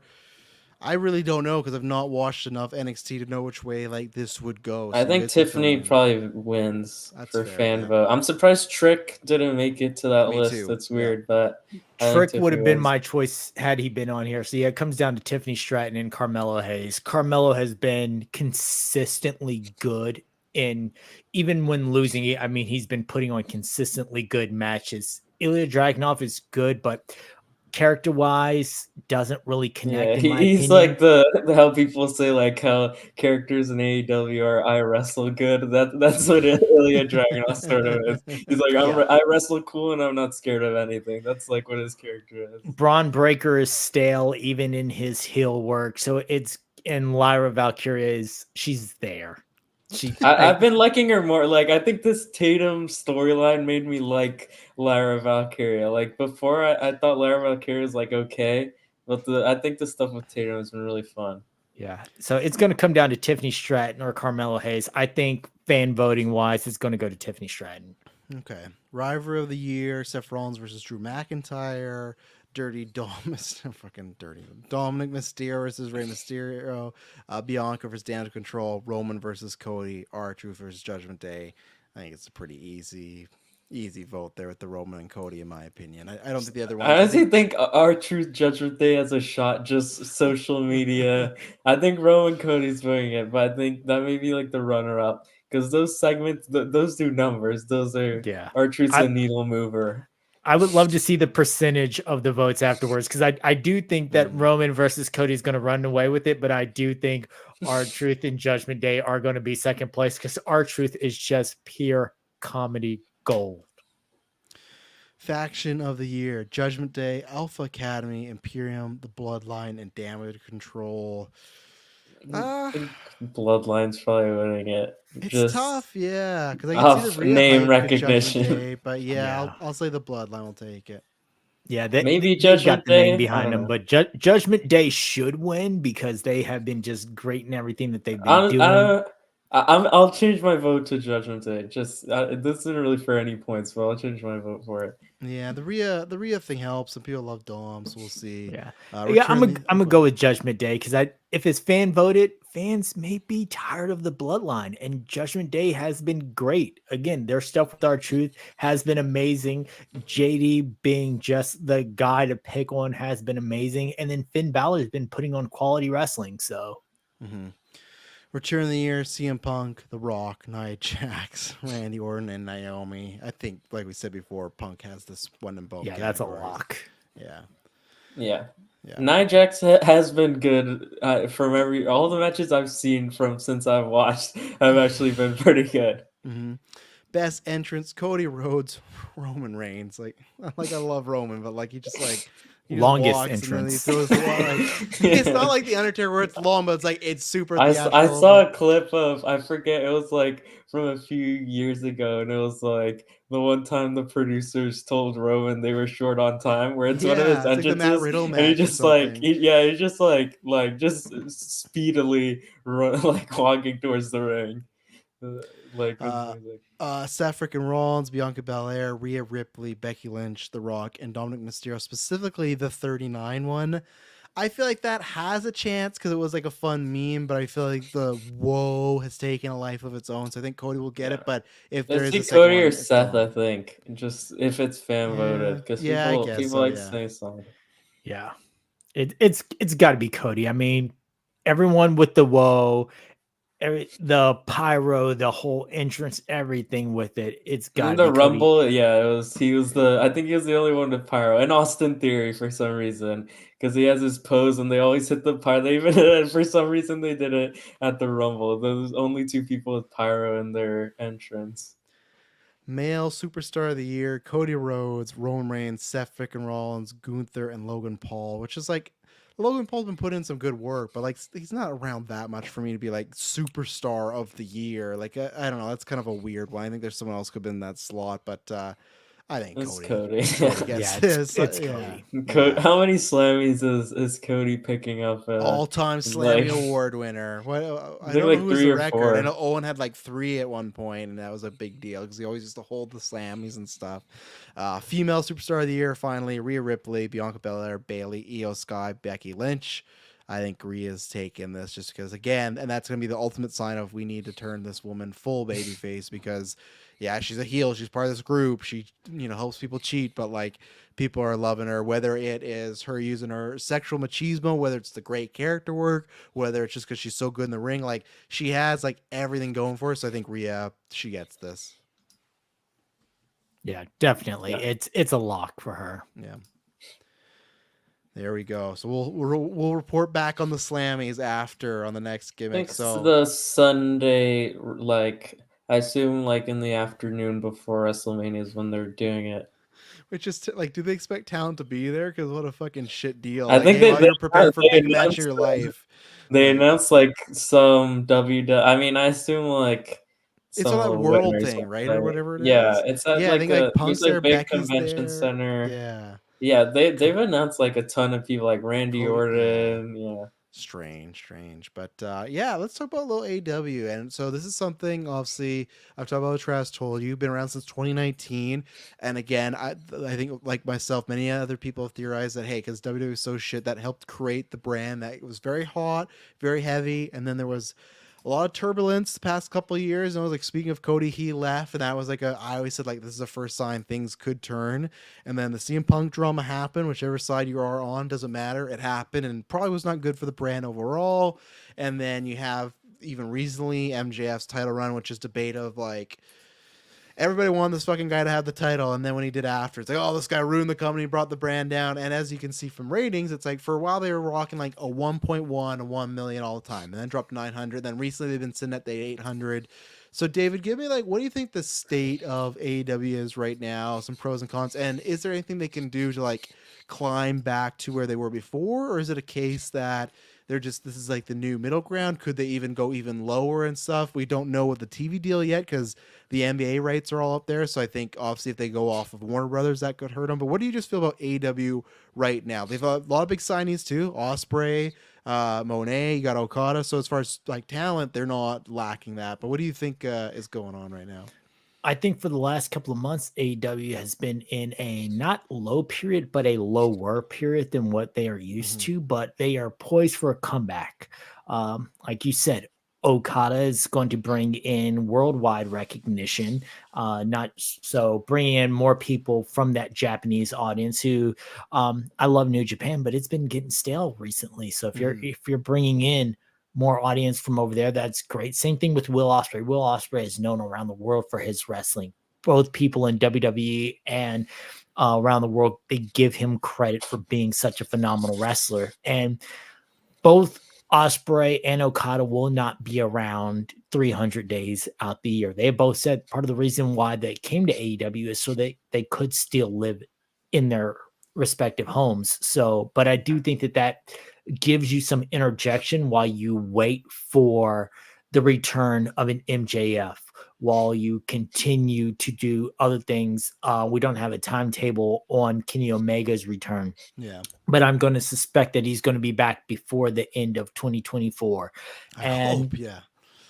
You give, some other wrestlers some time to cool off so that they can come back stronger. It also gives you some time to build some new stars. I do think that it is time for AEW and Tony Khan to start thinking about trimming the fat, though.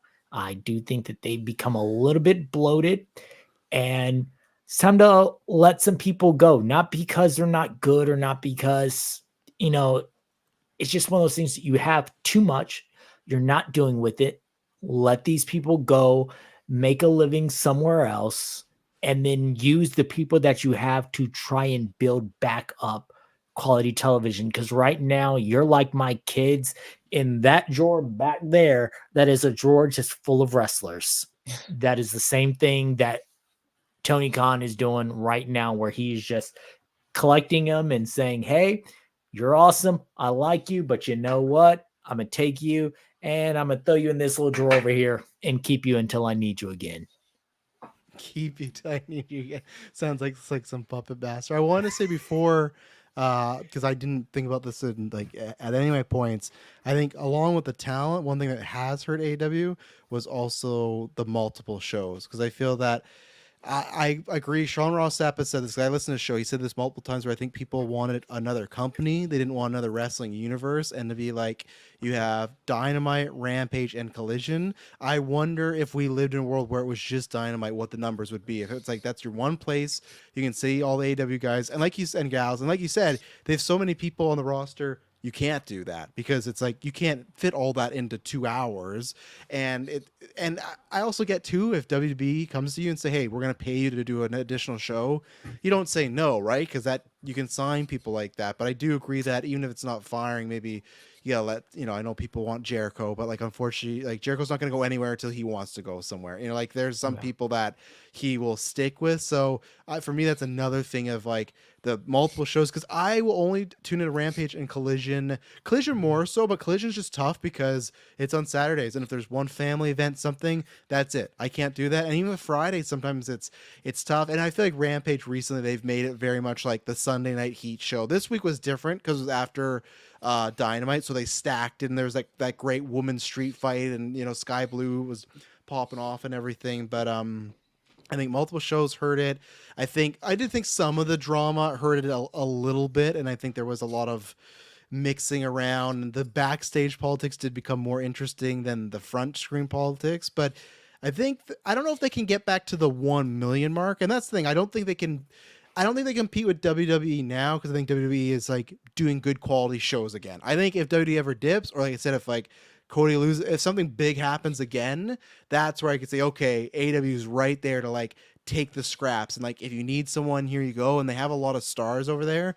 I think just what they need, even more than the stars, I think it gives them a little boost, but they just need like 6 months of solid, good television and matches, and that'll get that buzz going again as far as people tuning back in and want to see what it's going to be. Because I think stars, they'll give you like a month, and then people might tune out or be like, oh, I'm just going to check out the match here and there. So I think this year and the next year are very important. I do think the TV deal is important because I think if they get off a big network like WB, that could be trouble for them. If they end up on someplace like TNA used to go, where it's like your cap's 5K and you don't get like, I don't want to be like some network where it's like, I've never heard of this station here. Like, it's different in Canada. I watch it on Fight TV, but in the States, it's like, you're not going to go to USA. You're not going to Netflix. Fox is done with wrestling after SmackDown because they did not, WWE did, they said, we're going to get this numbers, and they never got those numbers. So I don't know what else is out there really. Like, I don't think CBS is getting into like the wrestling business. NBC is USA. Yeah, so it's like, there's like not really any network that would like. And I guess you could like, I don't agree with everything Eric Bischoff says, but he did make a good point that he would launch AEW as just strictly a streaming show. Now, the tough thing is you wouldn't have got a lot of those media TV rights, but so that's the thing. They just need solid television, and they need to like, they also just need to follow up on characters, because I think, David, you will realize this, where they're like, Hook, this is not the first time he's got hot. Like, he got hot like last year, and he was just off TV for weeks and weeks and weeks. Same thing as Orange Cassidy. He was hot. He lost that title. Where has he been since he lost the title? He's like on Rampage. He's been a take two. Like, that's probably my biggest critique of AEW is someone will get really hot, and Tony will strike with them, and then they're gone for a while, and then you don't have that chance to keep building up that momentum. I think with Swerve right now, they're doing a good job. I think with who else is out there that I'm trying to think of, someone like Hook. They have been recently because he's got the momentum back and they got that going on. And yeah, I think they just need to focus on some of those, just keeping people around. Like that's like what people were saying. Like they formed the Bang Bang Scissor Gang to fight the Undisputed Kingdom, and then they never fought against them at all, and then they just broke up. And big draw. And I will somebody. And it was a big pop when they formed and everything. Like people were like, "Oh, this is cool." And that's all you do. You have them versus the Undisputed Kingdom or whatever. They lose, and then they break up because of that, right? They don't get along. Like, simple 1 month storytelling. And I will fully admit, I thought people were way too hard in the Devil Reveal the night of, just like, oh, it's just Adam Cole and these jobbers. Like, there's been so many factions. Like, look at fucking Judgment Day. It was like Dom Mysterio and JD. Like, but it's all about how you use them, right? And that's where same thing. These guys could have been the bee's knees, but Wardlow, he already just fucking lost his first world title shot. So it's like, that's gone. The tag team guys, like Taven and Bennett, like, they're fun. Like, they like, it was all after, and I will always give them credit because it sucked that Cole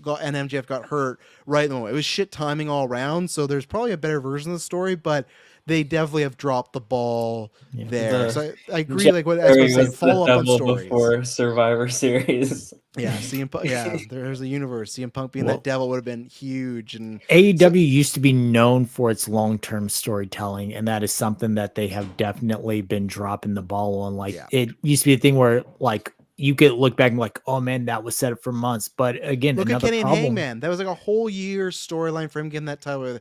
They started as a team. They did the double turn where Hangman was the heel, and like, it was all these layers, and they definitely are missing some of those aspects, like you're saying. And now they just have so many people that it just becomes so convoluted. I know, like Santana and Ortiz. That's one of the reasons why Mike Santana just left, and I like him as a wrestler, but he basically said they didn't use them when they got hot. I mean, they should have held tag team gold in that company because they were rocking and rolling at that time, but they only end up being relegated as henchmen in different factions. And then you've got all these other wrestlers who are just there. We need to do something with you, but they don't have any meaningful storylines. When MJF does return, I mean, that's one thing that people have to look forward to, because MJF is going to produce quality TV with himself, either on the mic or in the ring, he's going to Depends who you produce ask. quality They're like TV. always gonna call him like Billy Goat shit and everything. Like it's just like I will agree one thing with AEW fan base. It's the Daniel Bryan quote from years ago. Fickle. Like I've told Sbubbs about this. Like people just they turned on Cody so quick. And half that stuff, and even myself, I was like, oh, Cody's making some mistakes. And then it came out later, oh, no, those were some Tony Khan moves. And it's just like everybody was so pissed. And then he went to WWE, became this big star. Same as MJF. Like everybody wanted this dude to have the fucking title. And they turned him babyface. He didn't even want to turn heel. The first time when he came back, it was pitched of like, hey, we should turn you babyface. We were cheering for him. He's like, I don't know. And then they did it. And then it's like, well, he's taking up too much. Like he's just like, he's doing the same shit he was doing when you liked him. Like it's just like this whole all like, the tweets I see about MJF now are like, he was WWE light, he was bringing WWE to AEW, he ruined 2023, he's the worst title holder. And that's where it's like, I don't think that was just MJF. That was like multiple storylines in AEW. And I don't think it's bad to be like, you don't want to be WWE light. You can have some time of that entertainment portion. Because I think, David, you can remember this. I feel like the first year of AEW, it was like rare to get in-ring promos. And that was always, if it wasn't Cody Rhodes, I was always bummed. I was like, I still want to hear people do like promo battles and have storytelling. Like you can't just be a wrestling show. And it's tough. Like I think it's good for them to do the more hardcore matches. But I do think sometimes they do too much, because if you don't like that stuff, like last Wednesday they did the I Quit match and the street fight. You're seeing spikes going to a guy nuts. You're seeing barbed wire. You're seeing thumbtacks. Like that does, like on national TV right away, make people go like, oh, like I don't know if I want to watch. Like I think that's better to be saved for a one-off or pay-per-views. I think pay-per-views the perfect place to do that. TV, it's like you will even lose advertising. Like they have at least like one hardcore match like every, because isn't month. like the title with Hook like the FTW rules or whatever, It's like those cagey. are always hardcore. Yeah. Sometimes it's I still don't no understand rules. what those rules are, but it always seems you need to be make like it a special event again, and the hardcore matches are not special event. And like if you know Moxley's going to be on TV, you know you're about to see blood. Like you need to, that part you can scale it down. You don't have to go full 1999 up in this piece. Like you can rein it in a little bit, let your wrestling speak for itself, add in some storytelling when need to be. Like they went a little bit too far. They went from one or two promos every week, and then everything else was covered on Being the Elite or on the internet somewhere, or some other internet show that they would create at the time to build up their shows, to now you have just so much going on. Like, again, the wrestling is hurting from it. There's too much talking, and it doesn't always make sense. And another thing, too much going on, before I ask Sbubbs for his assessment since you start watching, there is way too many titles. It is like the AEW World Title, Tag Team Title, 2 Women's Title, the Continental, the FTW, the TNT. There's one other one I feel like the International. Like that's 8. And then everything with Ring of Honor flowing into. That's the other. I think that ultimately did hurt it too. Titles. I think that people were not. There is a crossover audience, but I myself had not been watching ROH at that present time. So for me, who was not ready to take on another wrestling brand of like 3 AEW shows, I'm getting back into WWE, to have the ROH titles for me, that was actually a big letdown, because I just think that muddied the waters, and it makes your titles feel less important in the show. So I think they need to stop doing that stat, or they just need to do like a mega show and just like do a whole undisputed and like undisputed tag team trios, put them all together. If you want to have, like even with the look of the ROH, like all the AEW stuff is all gold, and then all the ROH stuff is all silver. It's like second place. It's like, and that's what ROH is, their NXT. Tony's not gonna say it, but it is the like, hey, we don't have anything for you, go down there.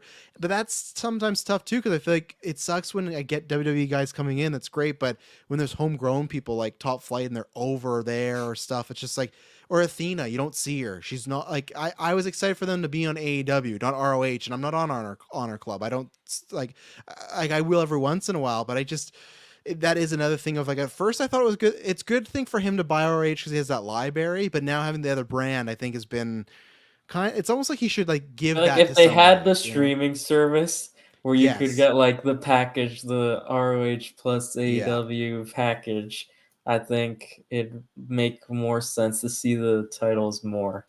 like that's on RH itself. And that's Sam says RHS should never be seen on AEW. I think for the most part, I would be fine like the odd time, but the frequency not. But Sam's saying for the show quality view, I think it's been the best for the 6 months for the moment. I kind of agree with that. I think they've been doing good.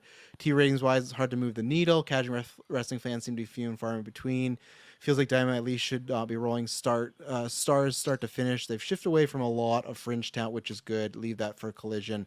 And yeah, I think even though Collision is tough because you don't want to leave it dying on the vine. But so Sbubbs, I know you'd like maybe you dabbled here and there. I know you asked me about the Texas Chainsaw match and stuff like that. But after Sting, that was like, what was the motivator? I think the first time I actually like looked at like AEW was like you sent me like I think you would like this. You sent me the Tony Storm, like timeless Tony Storm character. Yeah, and I thought you and would I was like like that. you would like that. And I think I definitely saw like some matches at that whatever her most recent match was at that point. I like looked it up. And there's a thing where people will shit on MGF for being too WWE. Tony Storm, Timeless Storm. Oh, I've seen people saying like timeless Tony Storm character ruined Tony Storm, and now and she now can't that's wrestle. the narrative, right? And that's what's happening. And it has been, she can't wrestle anymore, which I agree that she can't. It's not that she can't wrestle. She's wrestling her matches in a different style, so she's not doing that like hard Japan indie style, but like it's on purpose. I think at times she should break it out, but that's what happens. Everyone loved Timeless, and now they're starting to be like, oh man, like,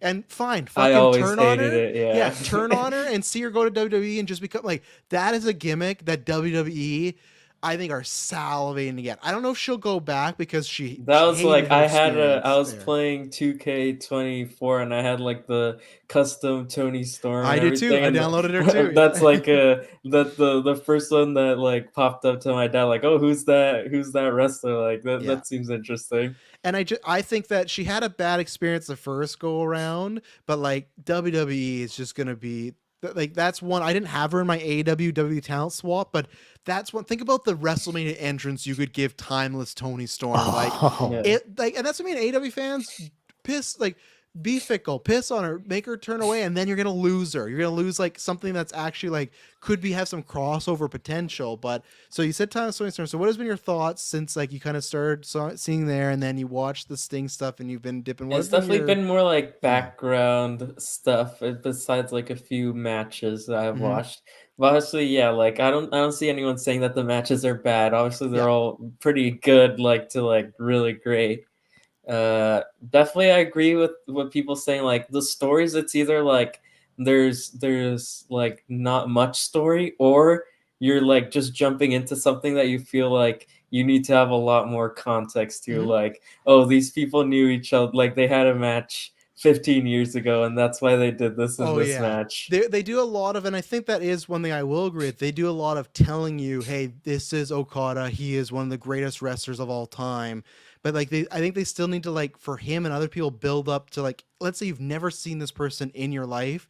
You can't just have them walk in the set and be like, oh, they're established character, established wrestler. Like they should be telling that to everybody, because there's people that don't watch New Japan or indies and stuff. So.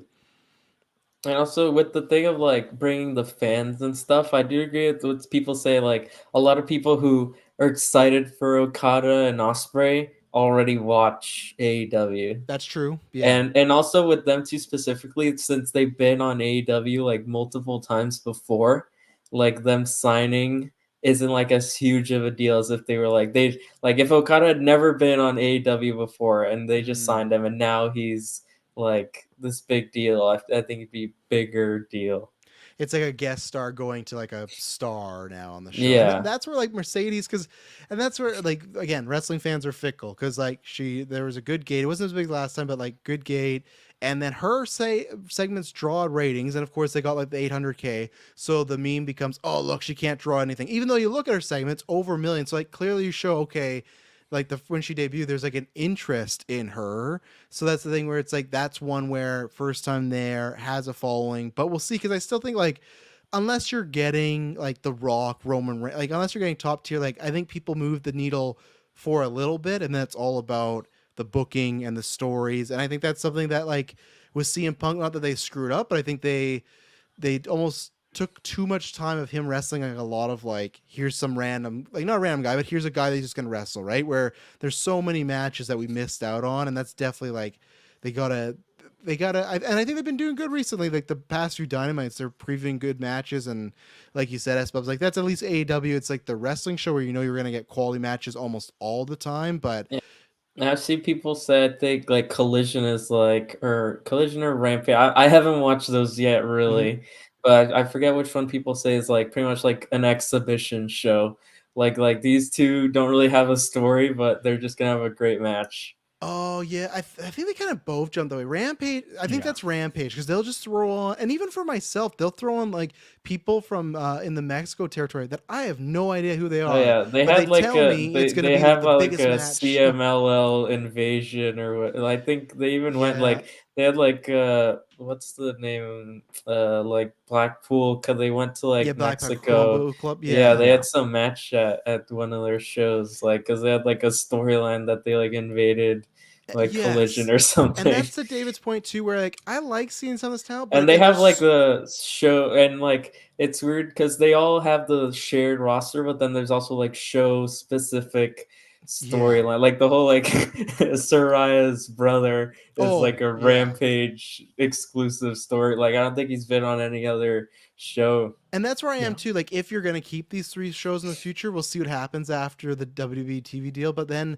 do the roster split. Make it that I know, hey, I can only see Sasha Monet here. I can only say Will here because that's the thing. And people too have said that with like exit surveys for like AW and the tickets and stuff. Is like, Yeah, I saw they people saying like, do you want to like I go like buy tickets to see like like Darby? Adam Copeland, You're and just he's like, not yeah, on the you're show. hoping to see it, and he's not on Yeah, there. but Adam Copeland's on the poster when it's like coming to you, and then when you get there, he's not there. And of course, like cards subject to change, but that's where it's like it would be nice to know, split them up evenly, and figure that out. And You have a higher chance of knowing who you're gonna see, because obviously, yeah, if you're just going like anyone on the roster could show up, like there's like 400 people yeah, or whatever. it's like I'd like to know. Same thing when I went to Wrestle Dream, I didn't know who I was going to get for the Collision I saw, and it was great that ended up happening. But and what, like to circle back one to David's point, where I like seeing the other promotions and stuff, but I wish it was just more Forbidden Door time because again, sure, Blackpool Combat Club versus CMLL, like that's great and all, but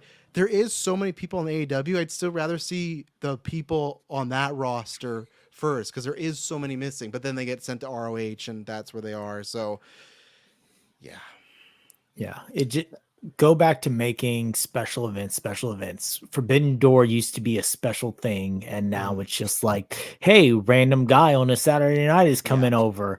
And same thing with like a lot of the wrestlers, because I've been to an AEW live show, and this is back when CM Punk was still there. So I got the experience of watching CM Punk. He didn't wrestle. Him and Eddie Kingston had a verbal altercation followed by a physical one, and it was still cool, but like the poster and all the advertisements, it had Cody Rhodes on there. Well, the only time I saw Cody was back when he was working his Fuego 2 gimmick, when he was under the mask doing dark segments and things like that. So I didn't get the whole Cody experience.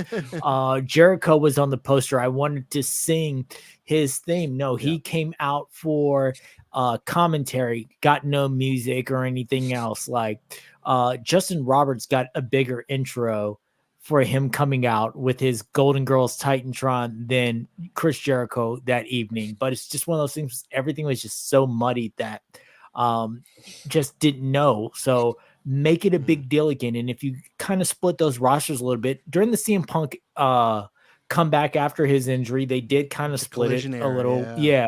Where he had his colliders over here, the people who watch Collision, those, you know, that's a good thing. And I think they should kind of get a little bit back into that, especially if you're going to keep forcing Ring of Honor down our throats. Well, this is a very good time to leave your main champion on your main show, which is Dynamite. You've got all these other championships. This is your time when you can take your TNT championship, or if you want to bring a little bit more of Ring of Honor, put those on those other shows. Make Dynamite your flagship, just like Raw is the flagship, and then use your other shows for things. Yeah, if they get bumped off the the networks. You can change those TBS, TNT to Dynamite Championship and Rampage Championship, or whatever you want to call them. I hope if that ever happens, they do some sort of like unification between like Continental, that, and just like it's all one, but not the fucking Triple Crown where you're wearing like, no, it's one title. Because like even now,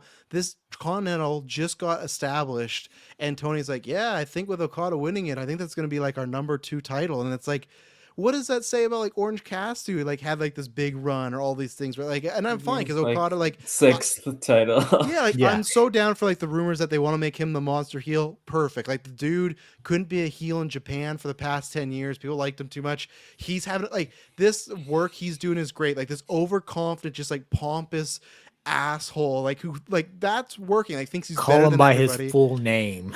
Yeah, like it's so like I see the potential there. It's just some cleanup, and that's where I hope that he's bringing on like that writer, and there's been other people. So I don't think, and again, that's where people, I hate it. They're so doom and gloom. Like even the Wembley show, they've sold 50,000 tickets. Like that's not a doom. Like you can be lower than and have less success than you did in previous years, but that's not, oh man, AEW's in trouble. Like they're moving stuff. Even the past, like last month, it was like they're having those really poor 2K gates, and like last 2 weeks like an 8K and a 6K. So it all depends. Like one thing I agree with other people before we move on, they got to stop doing is, I didn't know they were in Toronto this week, and then WWE was in Toronto this weekend. They got to stop that shit. They got to pick locations that WWE's not going to be at, because you'll have people saying, I'm going to save my money and go see WWE because like it's big stuff. Because I say this in the Discord all the time. It was like 3 years ago before COVID, WWE for Elimination Chamber was doing like 2 for 2 tickets, buy 2 and get 2 free. So it's like, and now they're hot shit. They're selling everything out. So it always goes in waves. And that's why if like they weren't like, the ratings is concerning for sure, but we'll have to see how like what it sticks around. But like even the attendance, it all depends. It's going to go up, but like Wembley's doing good. The what was it? The Revolution was 16K. Like they start having big high spots. They just got to continually have those. So I was looking. I don't think there's barely been any like AEW live shows like near me. Like I was just Googling to see. I think there's only been like 2 sort of in like the Miami sort of type area. I think there was like one of like the Battle of the Belts at some point. Oh yeah. And then they had like some collision like last year or something like that. You got to go there and wear your CM Punk shirt next time AEW's in town. Got to go in there. But I think it's probably since they go to Jacksonville so much, that's like their Florida headquarters. So I guess they don't go lower than that much. They probably go to Orlando a bunch of times, but. So Sbubbs, hit me with your, what would be the best swap? You know, Triple H, TK, they sit you down and say, Sbubbs, you're going to be the person that's going to swap the 2. One person gets one talent, one gets the other. Who are you swapping for? I was my initial pick that I have, just cause people would say they want AJ Styles in AEW, but they also say Kenny Omega says he wants to wrestle Ilya Dragunov and Seth Rollins and John Cena, so my swap would be Kenny Omega for AJ Styles. Oh, that's tough because I hate that, because I'd want them to interact so they go elsewhere. But Kenny, I think it's tough. I think he's going to be like Sting when he gets there. It's going to he's going to be past his prime, but there is so much for Kenny to do. I know when they were going to sign him, they like had all these plans. They're like, oh, if he signed WWE, it's like they're going to do like, the list was, what was it? It was like Roman, Brock, Seth, and somebody else. They had like this apparently eternal list of like who they're going to put him with, but I'd love to see it. But and AJ would fit. That's a good pick there. But man, them missing each other again, that'd be. Yeah, and then also you got me now with the Tony Storm. Yeah, I'm trying to think who you'd like trade for Tony Storm. Who's like of equal value there? Like I'm trying to think of somebody there that's like a great wrestler that they don't have like doing like Shayna Baszler. I was gonna say Shayna, but like I don't know the stock value on the trade. Yeah, I feel like. Oh man. Maybe in like skill level, but not like popularity, I'd say. Yeah, I'm trying to think who's like it's hard. Honestly, it might have to be like a two for one trade to get Tony Storm. Depending on how things go, if you're trying to go for a value, and then let's say if Monet's there for a while, you get Bailey, and you like that Bailey Monet connection that could get some people really excited, and maybe that's the thing where she doesn't main event WrestleMania, she's falling down the card again. Well, and I think in AEW she'd be like top 3 right away, Bailey there. So I think you could make a Bailey Tony Storm trade there. I could see that. Yeah, you get that, and you can introduce the women's tag titles in AEW just like they did in WWE, but this time they get the run they deserve and stuff. So, yeah. What about you, David? Who's the swap you're making? I'm off top. I'm sending Ricochet to AEW. Oh, that's not a bad one. Yeah, he's just kind of dwindling there in WWE. He's now. dwindling. He used to have incredible matches with Will Ospreay, and I mean, from my Twitter, I am a huge fan of Will Ospreay, the Billy Goat. Like, that is my guy. So I would have to immediately send him off. Going to WWE would be probably Ricky Starks. Hasn't been That's used what I was thinking. in a while. Trade. He's friends with Cody, so he's not going to flounder that much. I had thought for a while about Kenny. My only problem with Kenny is I would be afraid that Kenny could wind up in the way of the OC, where they just all, hey, remember we were Bullet Club? Remember we were Bullet Club? Put Kenny in the OC since you took out AJ. Oh god, yeah. No, like even the way like AJ's in a good spot right now, but he could end up in those spots where it's like you're gonna have a good match with somebody and put him over, right? Yeah. So that is my only fear with Kenny going to WWE is they're going to rely too much on the, hey, remember when we were Bullet Club type deal. And I mean, Bullet Club's not what it used to be. And they have like 17 splinter groups in New Japan now. Everything's going. I feel like every promotion, every clip from a different promotion I see, they have like some Bullet Club like variant. There's the War Dogs. You've got Bullet Club proper. I think technically House of Torture is still a part of it. It's just there's so many. They have gone way past when the NWO watered themselves down. Bullet Club has just been, hey, we have license, we have the names. Let's print some shirts and print some money.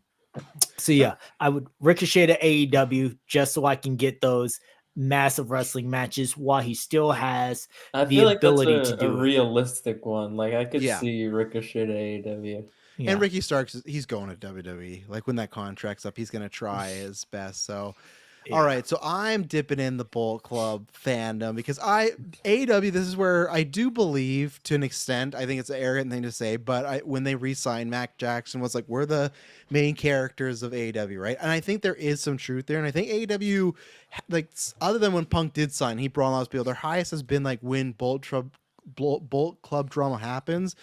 Arguably maybe the best story other than MJF and Punk was Hangman and Kenny when they did that whole lead up, and we never got Kenny and Cody again. That was like, I'm so mad. There was a story there of why was he not with the Elite anymore? Like it's such, like there's tons of stuff there. Like they're all friends in real life, but that's the best. So that's why I'm taking Finn Balor and he's becoming Prince Devitt or Fergal Devitt, what do you want to say? Because I was saying in the Discord where, like, man, he was looking like there was that list. What did you share? I suppose like from years ago, it was an article of like who could replace like John 20, Cena, right? It was an official WWE list from like definitely, I don't remember what year it was, but it was like 10 superstars who can be the next John Cena / face of WWE. And everyone knows what happens where, they introduce the first ever Universal Championship. It's Seth Rollins versus Finn Balor. He wins it, breaks his collarbone, has to give it up the next night. And from that moment on, Vince McMahon, was fucking just so biased. You can have some people get injured. Roman Reigns get injured a bunch, or people, that's fine. But if one guy who's a little smaller gets injured, like Dolph, he's injury prone. We can't do anything with him. He's injury prone. Finn's like never really been hugely injured again since that moment. Like he's had injuries, but like one collarbone, and he was hot. He had the Seth Rollins, Cody Rhodes entrance before they did the whole like like he had it, the demon gimmick. And I feel like the same way you're talking about Kenny, David, if you were to go to AEW or WWE, that's what I feel like it's happened to Finn now. Like he was hot for a second, and like he has a good spot on the Judgment Day, but I just feel like he could be a top guy, and now he's just a guy. So I think in AEW you could do. There's a good story there. Him and Kenny Omega have had 3 matches. Kenny Omega has never beat him at all. And you have Prince Devitt, who's the original leader of the Bullet Club, versus the guy who arguably Kenny and the Elite got it to like the peak, right? They started a whole new company. You got the Bucks, you got Okada. I think there's tons of stuff. And then, as I've bitched about it already in this podcast and on Twitter and Discord, I'm going to say, I don't know how fair of a trade it is, but maybe WWE might view it this way. I'm going to say you send MJF over there. You bring him back. He does the Devil storyline with Adam Cole. Adam Cole beats him. He does the whole AEW kissing and whatnot. I think he's going to read the room. And he has said he'll go where the money is. And Tony Khan will throw the money at him, but I was gonna say, I feel like if they get MJF, that's WWE fleecing AEW for for MJF, absolutely for Finn Balor. I just think now I can feel already. It feels much like with Cody Rhodes near that end when people were just not accepting him. I feel like MJF's gonna get that return pop. It's gonna be there for a bit, but the problem is they've painted him in a way where he has to kind of come back as a babyface, and I don't think that's the route. So I feel people will start to turn on him, and I think there's just he's a young guy. There's a plethora of stories. There's going to be tons of people in WWE that don't know him. So yeah, he's going to have to like tone down his style. He swears a lot and everything, but like MJF's a smart, really promo skilled guy.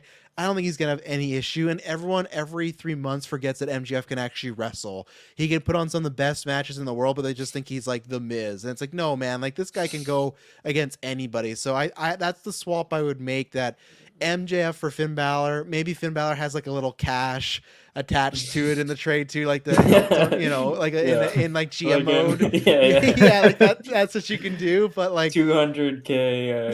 And I do think when his 200K, I think when MJF is up, he will go to WWE. I think he's reading the. I just think that the way, because he's probably just re-signed now.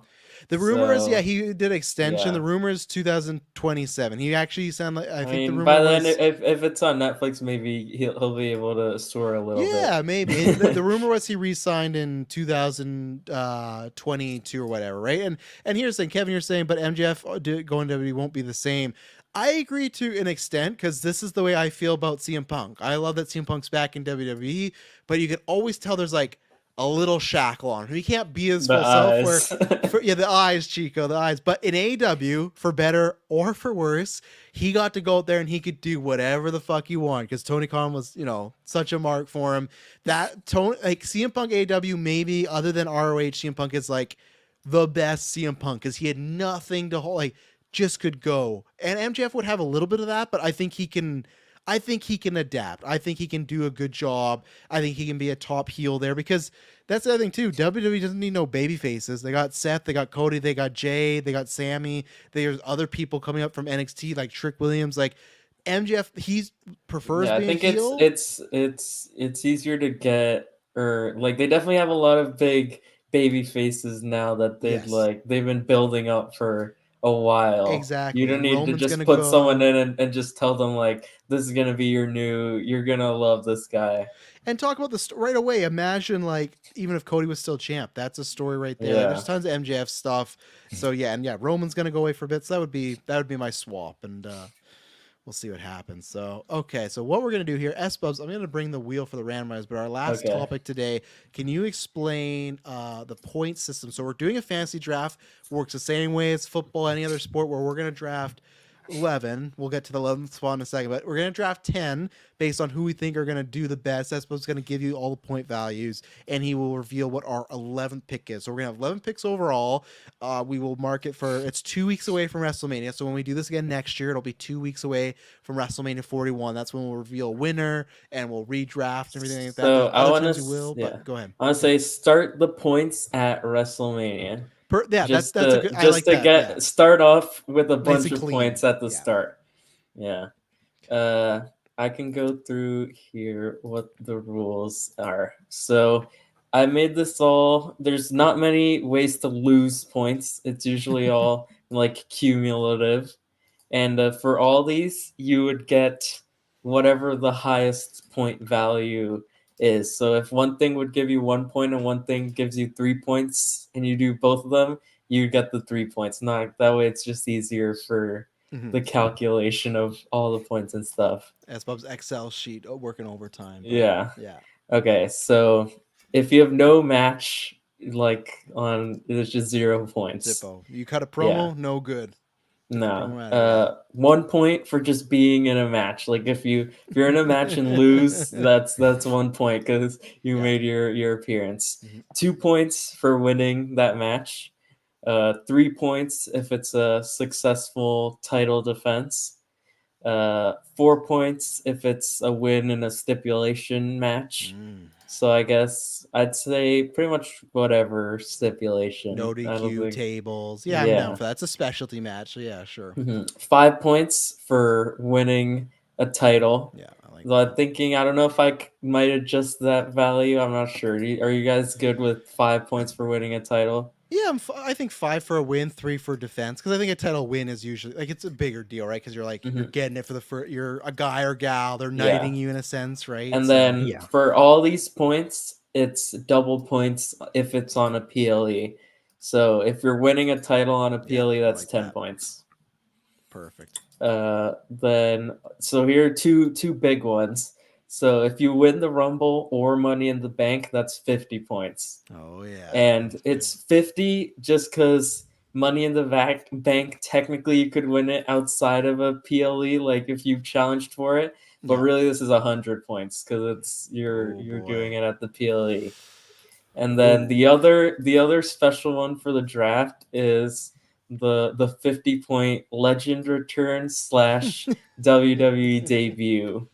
Which is like, so if you drafted Ricky Starks, right? His contract's Ricky up Starks this year. Yeah. Yeah. If you drafted him and he had a match, you need to have a match. So it's not like, say you had drafted Rock. CM Punk, and he didn't have a match until WrestleMania, like you wouldn't get a point. Like he made his appearance, but you wouldn't get a point until he's wrestled a match. Yeah, they gotta wrestle. It can't be like Jim Duggan coming out to say ho and then like that's it. You know, like they gotta be substantial characters. Something. Yeah, I like that.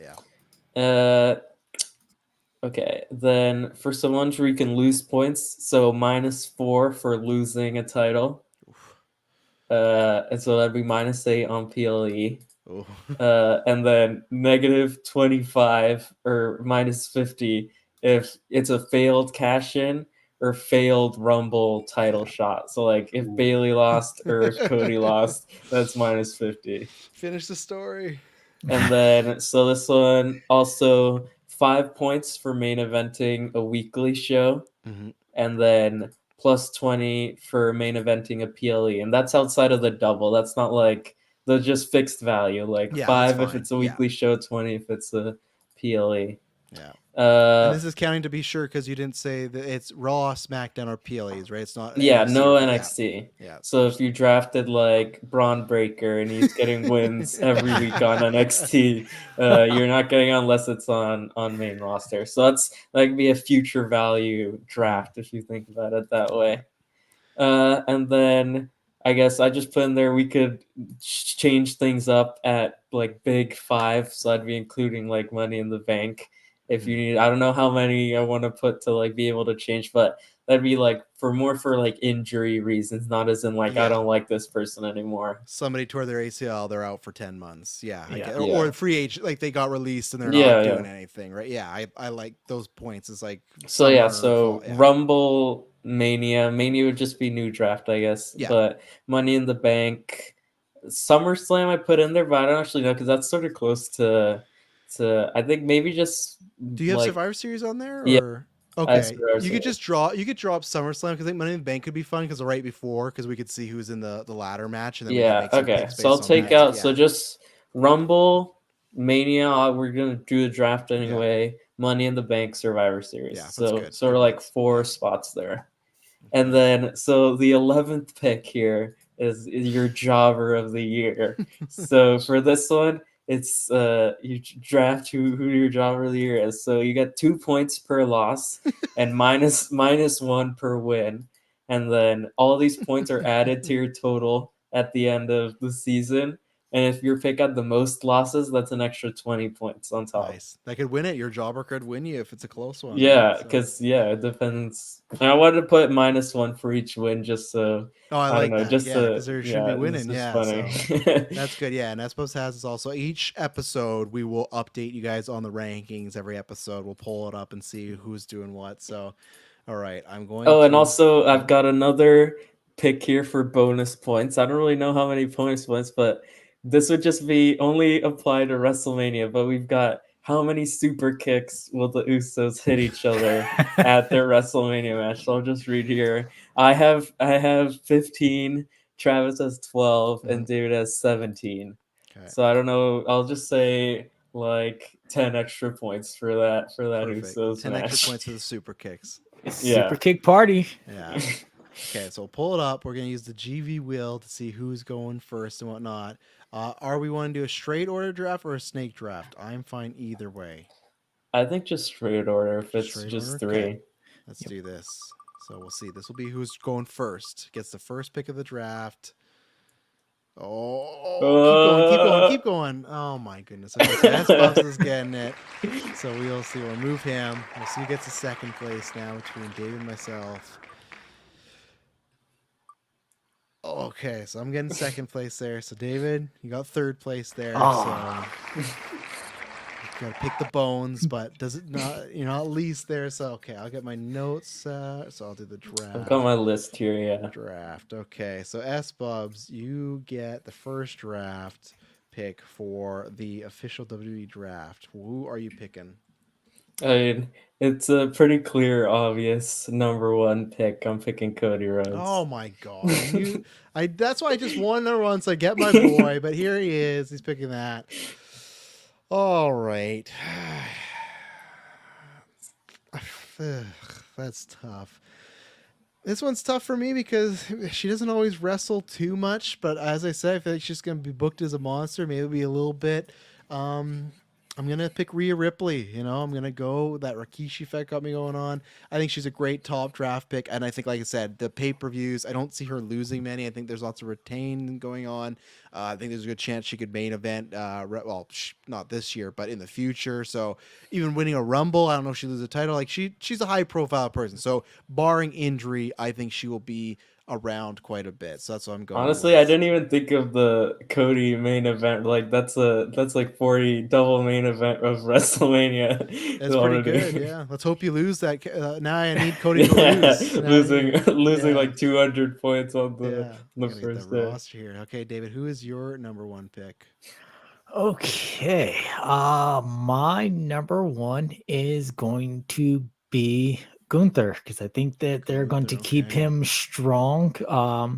He is going to lose one major match, but other than that, I think that they're going to rebuild him strong after that. Okay, Gunther for David. Okay. Sbubbs, number 2. For my number 2 pick, I'm gonna go with I think I'm gonna go with Randy Orton.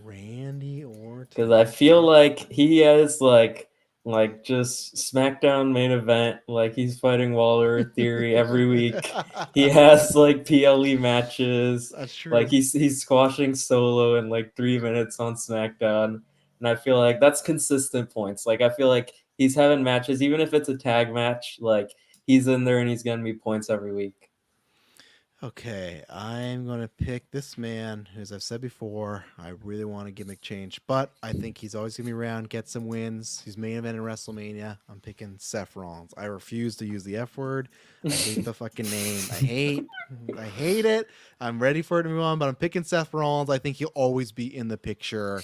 I think he has a good chance of beating Drew and defending. He's main event in WrestleMania. I don't got to worry about like a WrestleMania or Royal Rumble loss, cash in, anything like that. So, I'll pick Seth Rollins for number 2. David?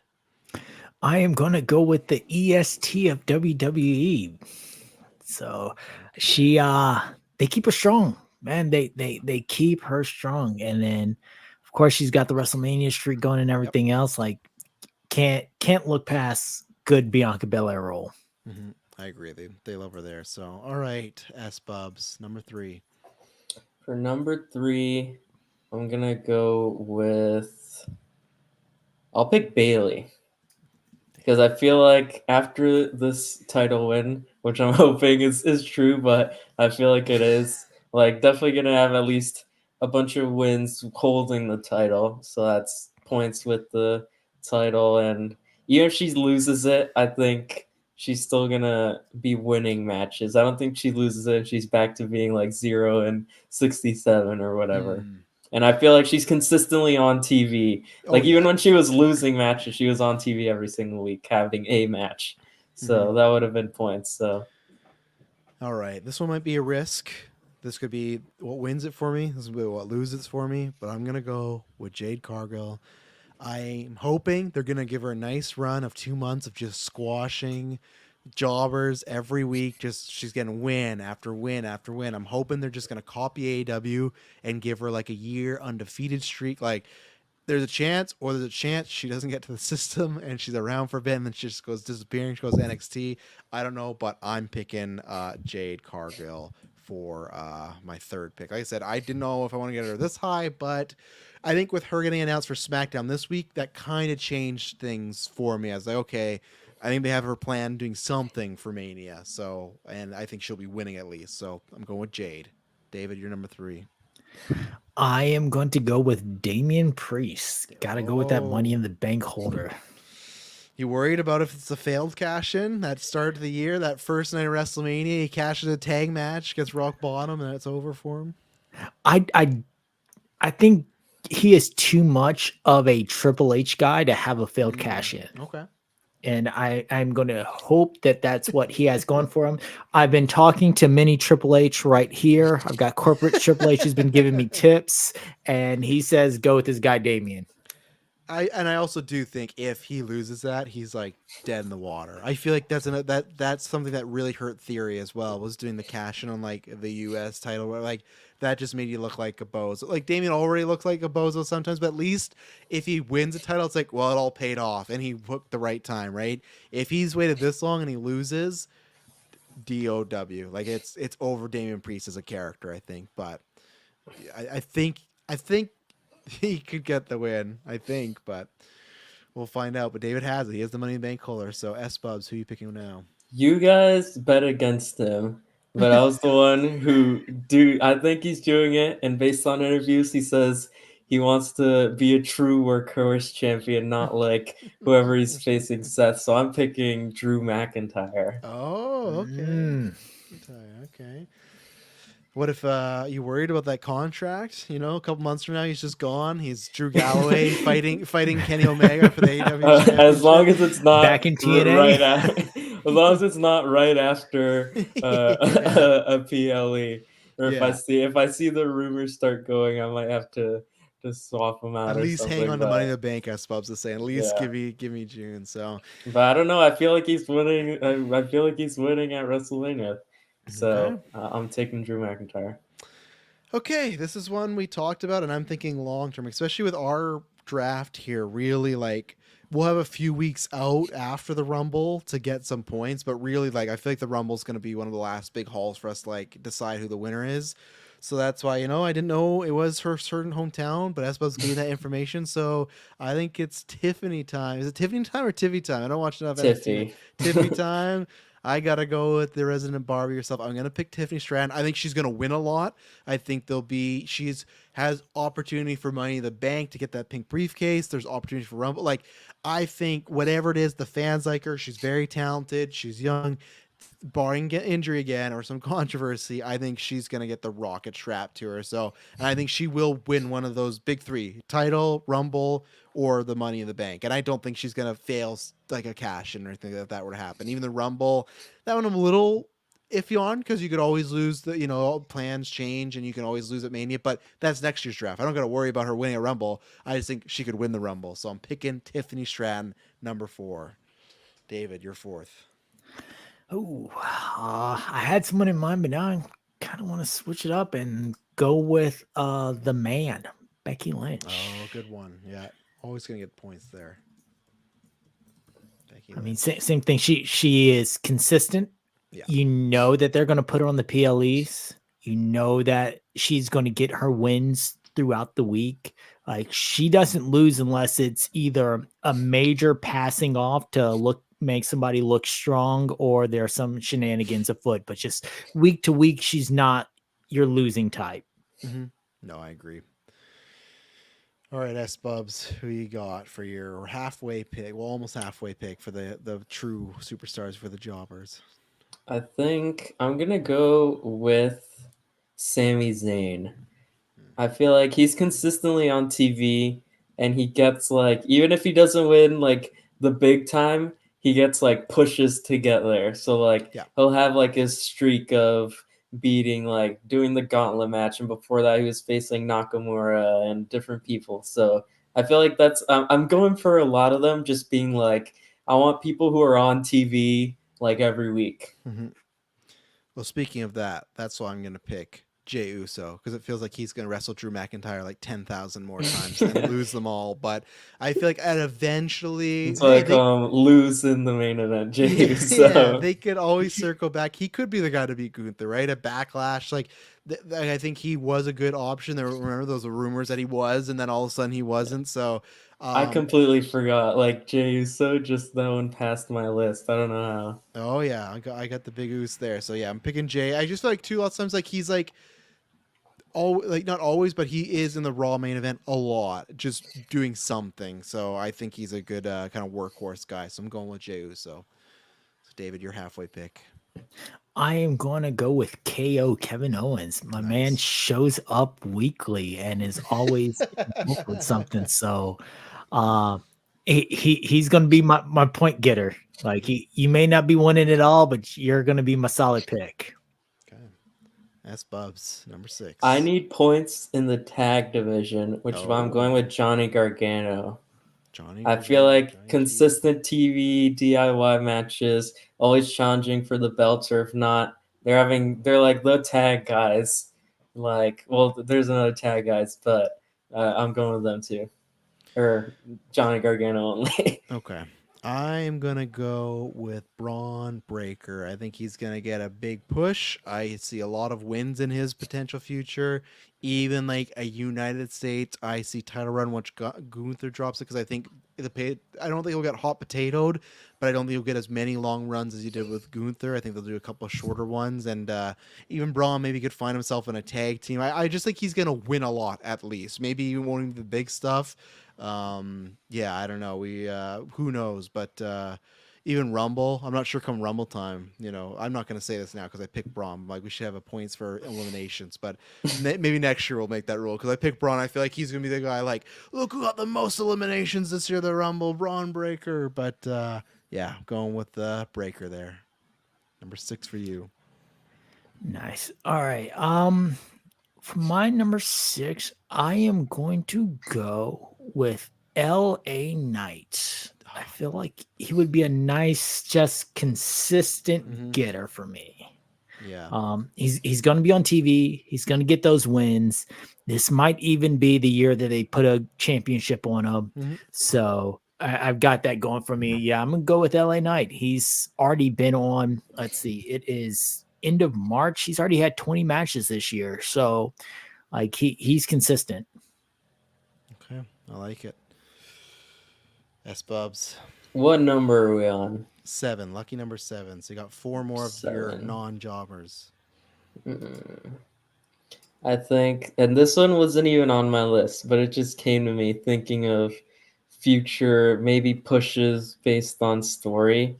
I think I'm going to go, and this is also tossable tag points, I'm going with Montez Ford. Oh, okay. I feel like they've been sort of building in like some of these social media segments, like dissent between him and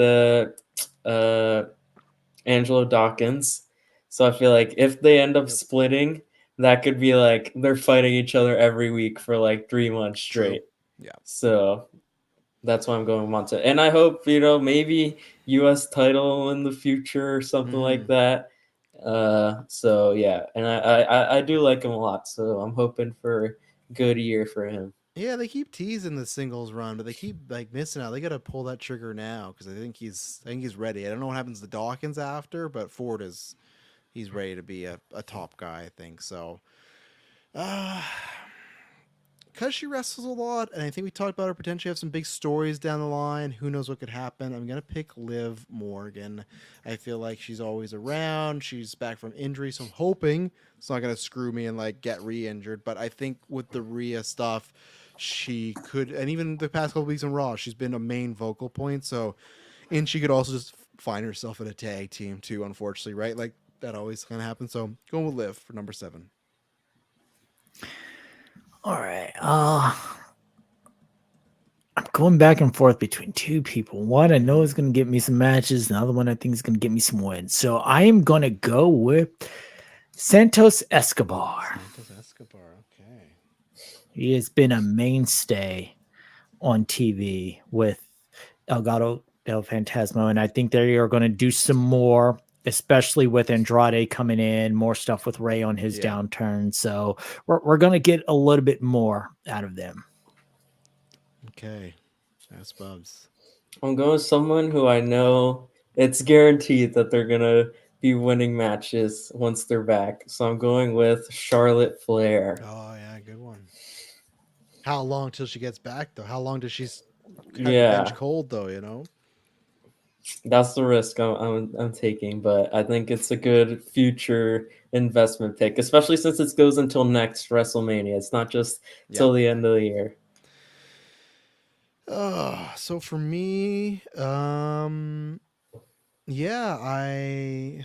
goes to next. What's the end point? I guess this time next year. Yeah. So you won't have her next WrestleMania lockdown for sure. So but I'll build take to make Charlotte look strong. Yeah, exactly. I was surprised when David said LA Knight. People didn't, you guys didn't get the WrestleMania counterpart. But we go AJ Styles. He just got back. I feel like he'll wrestle a lot. He'll get some wins. Going to AEW. Yeah, no. I feel like he'll get some wins after he loses the LA Knight. I could see a secondary title run in his future. He said, "Oh, I got to win the WWE Championship one more time." I don't know if that's gonna happen, but AJ Styles always has a chance to get hot again. I never count him out, and he's always very talented in the ring. So, and I just think he's a guy that will be a lot of SmackDown or Raw main events when he's around. So, going with AJ Styles. Well, I might as well just keep in the Bullet Club family and go Finn Balor. Finn Balor. There we go. The Prince. All right, Sbubbs. 2 more picks left. Okay. So I'm going to go another person who has matches all the time, even if he doesn't win them all the time, but definitely has them. I'm going to go with Dominic Mysterio. Mysterio.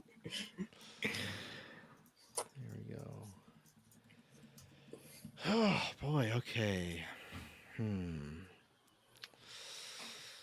have a couple, but none that I'm like uber confident on, because now we're getting into like we're also getting into the people like I don't really want to draft. I just don't even want them on my roster because I'm like not the biggest fan. But this is gonna be one of those. I'm gonna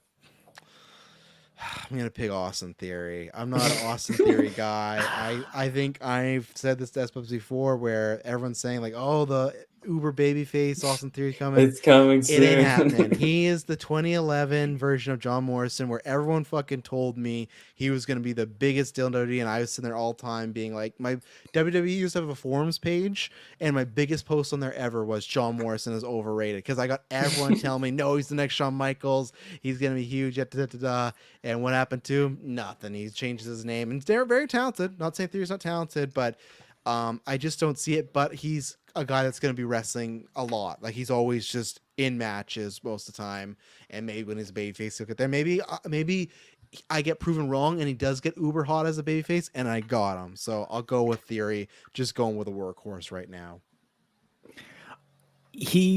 When I mentioned earlier when I was doing Santos Escobar, and I said that there was someone else, I was thinking he was that someone else. Mm-hmm. So I definitely get where that was kind of my thinking with him as well. Like, he's going to be on TV. He's going to get you points. I don't know if he's going to win or not, but he's going to be on TV getting you points. Exactly. And speaking of TV, I kind of have to go with my man, R-Truth. He is the constant. I'm going to be there, and he's going to be involved in some way, shape, or form. That's not bad. He might be the tag team champs too at the end of Mania. So All right, Sbubbs, your final main roster non-jobber pick. Who are you picking? I'm trying to think. Do I go with the heart pick, or do I go with someone I think is probably going to win more than that person? Well, I think I need to do it just because I think this is our future Miss Money in the Bank. So I'm going to go with Chelsea Green. Oh, nice. There's a lot of upswing and a lot of downswing because she could eat a lot of losses too. So that's the But I thing. feel like that's being on TV. Yeah, So, that's true. and I don't know, maybe I don't know if the tag titles ever get. I think she had like multiple reigns with the same reign just because her partner has gotten injured like 4 separate times. Mhm. So I don't know if that count as winning a new championship, but We'll discuss when we get yeah. closer. But yeah, I'm going with Chelsea Green. Okay. Yeah, you know what I'm gonna do? I'm sorry, David, you had the counterpart, but I'm gonna go with the Miz. The same thing. We talk about Mr. Shows Up. The Miz is the president of I Show Up. Rarely gets injured. He will do a lot of Miz TV, and sometimes he could disappear, but I know he will wrestle, I think, quite a bit when he is around, and he's gonna wrestle a guy a bunch of times that people have seen the match over and over. He can be a heel or a face. Awesome Truth could maybe win the title, get me some points, and go on like a nice little run. So I'll go with the Miz. I had a lot of other people kind of liking that, but I'm gonna go with him. My computer auto-corrected to the mid, which is funny, but I'm picking the Miz. So Yeah, that was gonna be my next one. So let me just move down my list then and go with my man, former WWE champion Kofi Kingston. okay. You think he's gonna have a good year? Tag title, I maybe? I think he is going to have a solid year, and I think that if they know that Big E will be coming back, not necessarily to wrestle, but just to be seen more, then they might get another run with the tag team belts. I thought about picking him. I thought about picking Big E for like a surprise appearance stuff, but just because it's been back and forth, so I hope that's right. So, all right, Sbubbs, your jobber of the year. Who's gonna get you the most losses going? I think I'm gonna have to. Oh, now I'm thinking if I want to do it because no, this is a heart pick for John. I'm going with Tozawa. Damn it, that's who I was gonna go with. Oh man, yeah. Though I think right now they're like on NXT. They're doing, but they've had NXT runs before that lasted like 2 weeks, and then they went back to main roster. But yeah, Tozawa, he can be there with Otis in his tag matches while Chad Gable is getting his singles push. They can just be losing every week. But that was one on my main list. Chad Gable. I was between Chelsea Green and Chad Gable for my last pick, but Yeah. then. I don't know. I just want to have Chelsea Green on the list. I wish Dana Brooke was still around because my number one with a bullet. Dana Brooke would have been great. Oh, who's the loser I want? Tozawa is just like the perfect loser.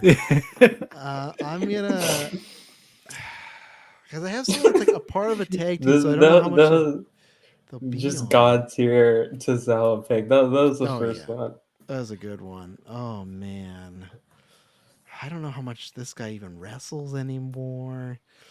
Because you want them on TV a lot, but losing every week. Yeah, I know, and that's where it's like this is a tough one. So I think I'm gonna. There's a lot of options, and there's a lot of people in NXT. I know that doesn't count, but just they're back and forth. Same thing. Baron Corbin would have been great, but I don't know when he's coming back. Baron Corbin has been like ever since they've been on this tag run. Like I don't know when's the last time Baron Corbin has lost. Yeah. Okay, so I think I'm gonna go with this. Might be a risky pick because it's gonna be a tag team, but I feel like they lose a lot, so I'm gonna go with Elton Prince, part of Pretty Deadly over there. I just feel like that's a good one. I know they're gonna lose this week coming up to KO and Randy. I know that's not part of the draft, but still, I just feel like they're gonna be anytime a new tag team's around. Put them up there. Watch, this will be the year they get hot and they win a bunch. So I want a solo one, but I just feel like a lot of the other technically, solo ones, if your points go into negatives, like they're winning more than losses, I would still add that to your final total if you're in the negatives. Yeah, it's just crazy. So yeah, I'll take Prince. So Elton Prince. All right. I am going to go with the man who is just there to collect a paycheck and go surfing on the weekends, Mr. Shinsuke Nakamura. He That's is sad. in it, but he ain't winning it. That's sad. Nakamura is your And I love childhood pick. Nakamura. I No, really I do do. too. But you Yes, can tell his my man is just Nakamura like, verse. yo, Yeah. I'm here. His- I'm showing up. You want me to job? I'll job. You want me to They win? gave, I'll they win. gave us push when they were trying to get Okada, and now Right, yeah. now he's back in the Nakamura verse. Yeah. All right. So the list here: Sbubbs. He has Cody Rhodes, Randy Orton, Bailey, Drew McIntyre, Sami Zayn, Johnny Gargano, Montez Ford, Charlotte Flair, Dom Mysterio, Chelsea Green, and the jobber pick of Tozawa. Travis, myself, has Rhea Ripley, Seth Rollins, Jade Cargill, Tiffany Stratton, Jay Uso, Braun Breaker, Liv Morgan, AJ Styles, Austin Theory, The Miz, and Elton Prince as my jobber pick. And finally, David has Gunther, Bianca Belair, Damian Priest, Becky Lynch, Kevin Owens, LA Knight, Santos Escobar, Finn Balor, R-Truth, Kofi Kingston, and Nakamura in the jobber pick. That's a tough one to swallow. Just like when I used to do this draft with my sister and my now wife, hate seeing my list. Like I like it, but just like man, like you feel so I felt like I man. felt like yours was better than like reading this list. I'm thinking the same thing. Like these ones are better than mine. Oh man. Well, that's what's gonna happen. But Chelsea So Green's gonna save me. I just know it. she's gonna say, yeah, she's gonna money That's a bank everything. 100 point at Money in the Bank. So likely unless we do it after SmackDown, but I think like I said, the WrestleMania will have Saturday, Sunday, and then the Monday, and we'll probably try and do a podcast on the Tuesday, Wednesday, or Thursday. So we'll likely have those 3 nights. That'll be our first draft update to see the points. So that'll be our first go around, and yeah, that'll also. I think the majority of the show will just be breaking down. If there's something big happening in AEW, we'll talk about that. But majority of episode 2 of the game will probably be just breaking down WrestleMania and the Raw after because 3 nights of massive events happening. So look out for that, and yeah, just subscribe to the feed. Look at the Twitter feed. We'll of course give you updates when we go live, but if you miss it live, it'll be on there the next day. So I thank you gentlemen for joining me. This was a fun one. Went longer than I expected, but had a lot of things to get out of the way, and now we're off to the races. So get ready, and it's gonna be lots of fun, and I'm excited to win this draft. Man, freaking someone's gonna cost me, So thank you, Sam. But yes, we'll be back next month in a couple weeks, really, and it won't be boring. See you then. Bye.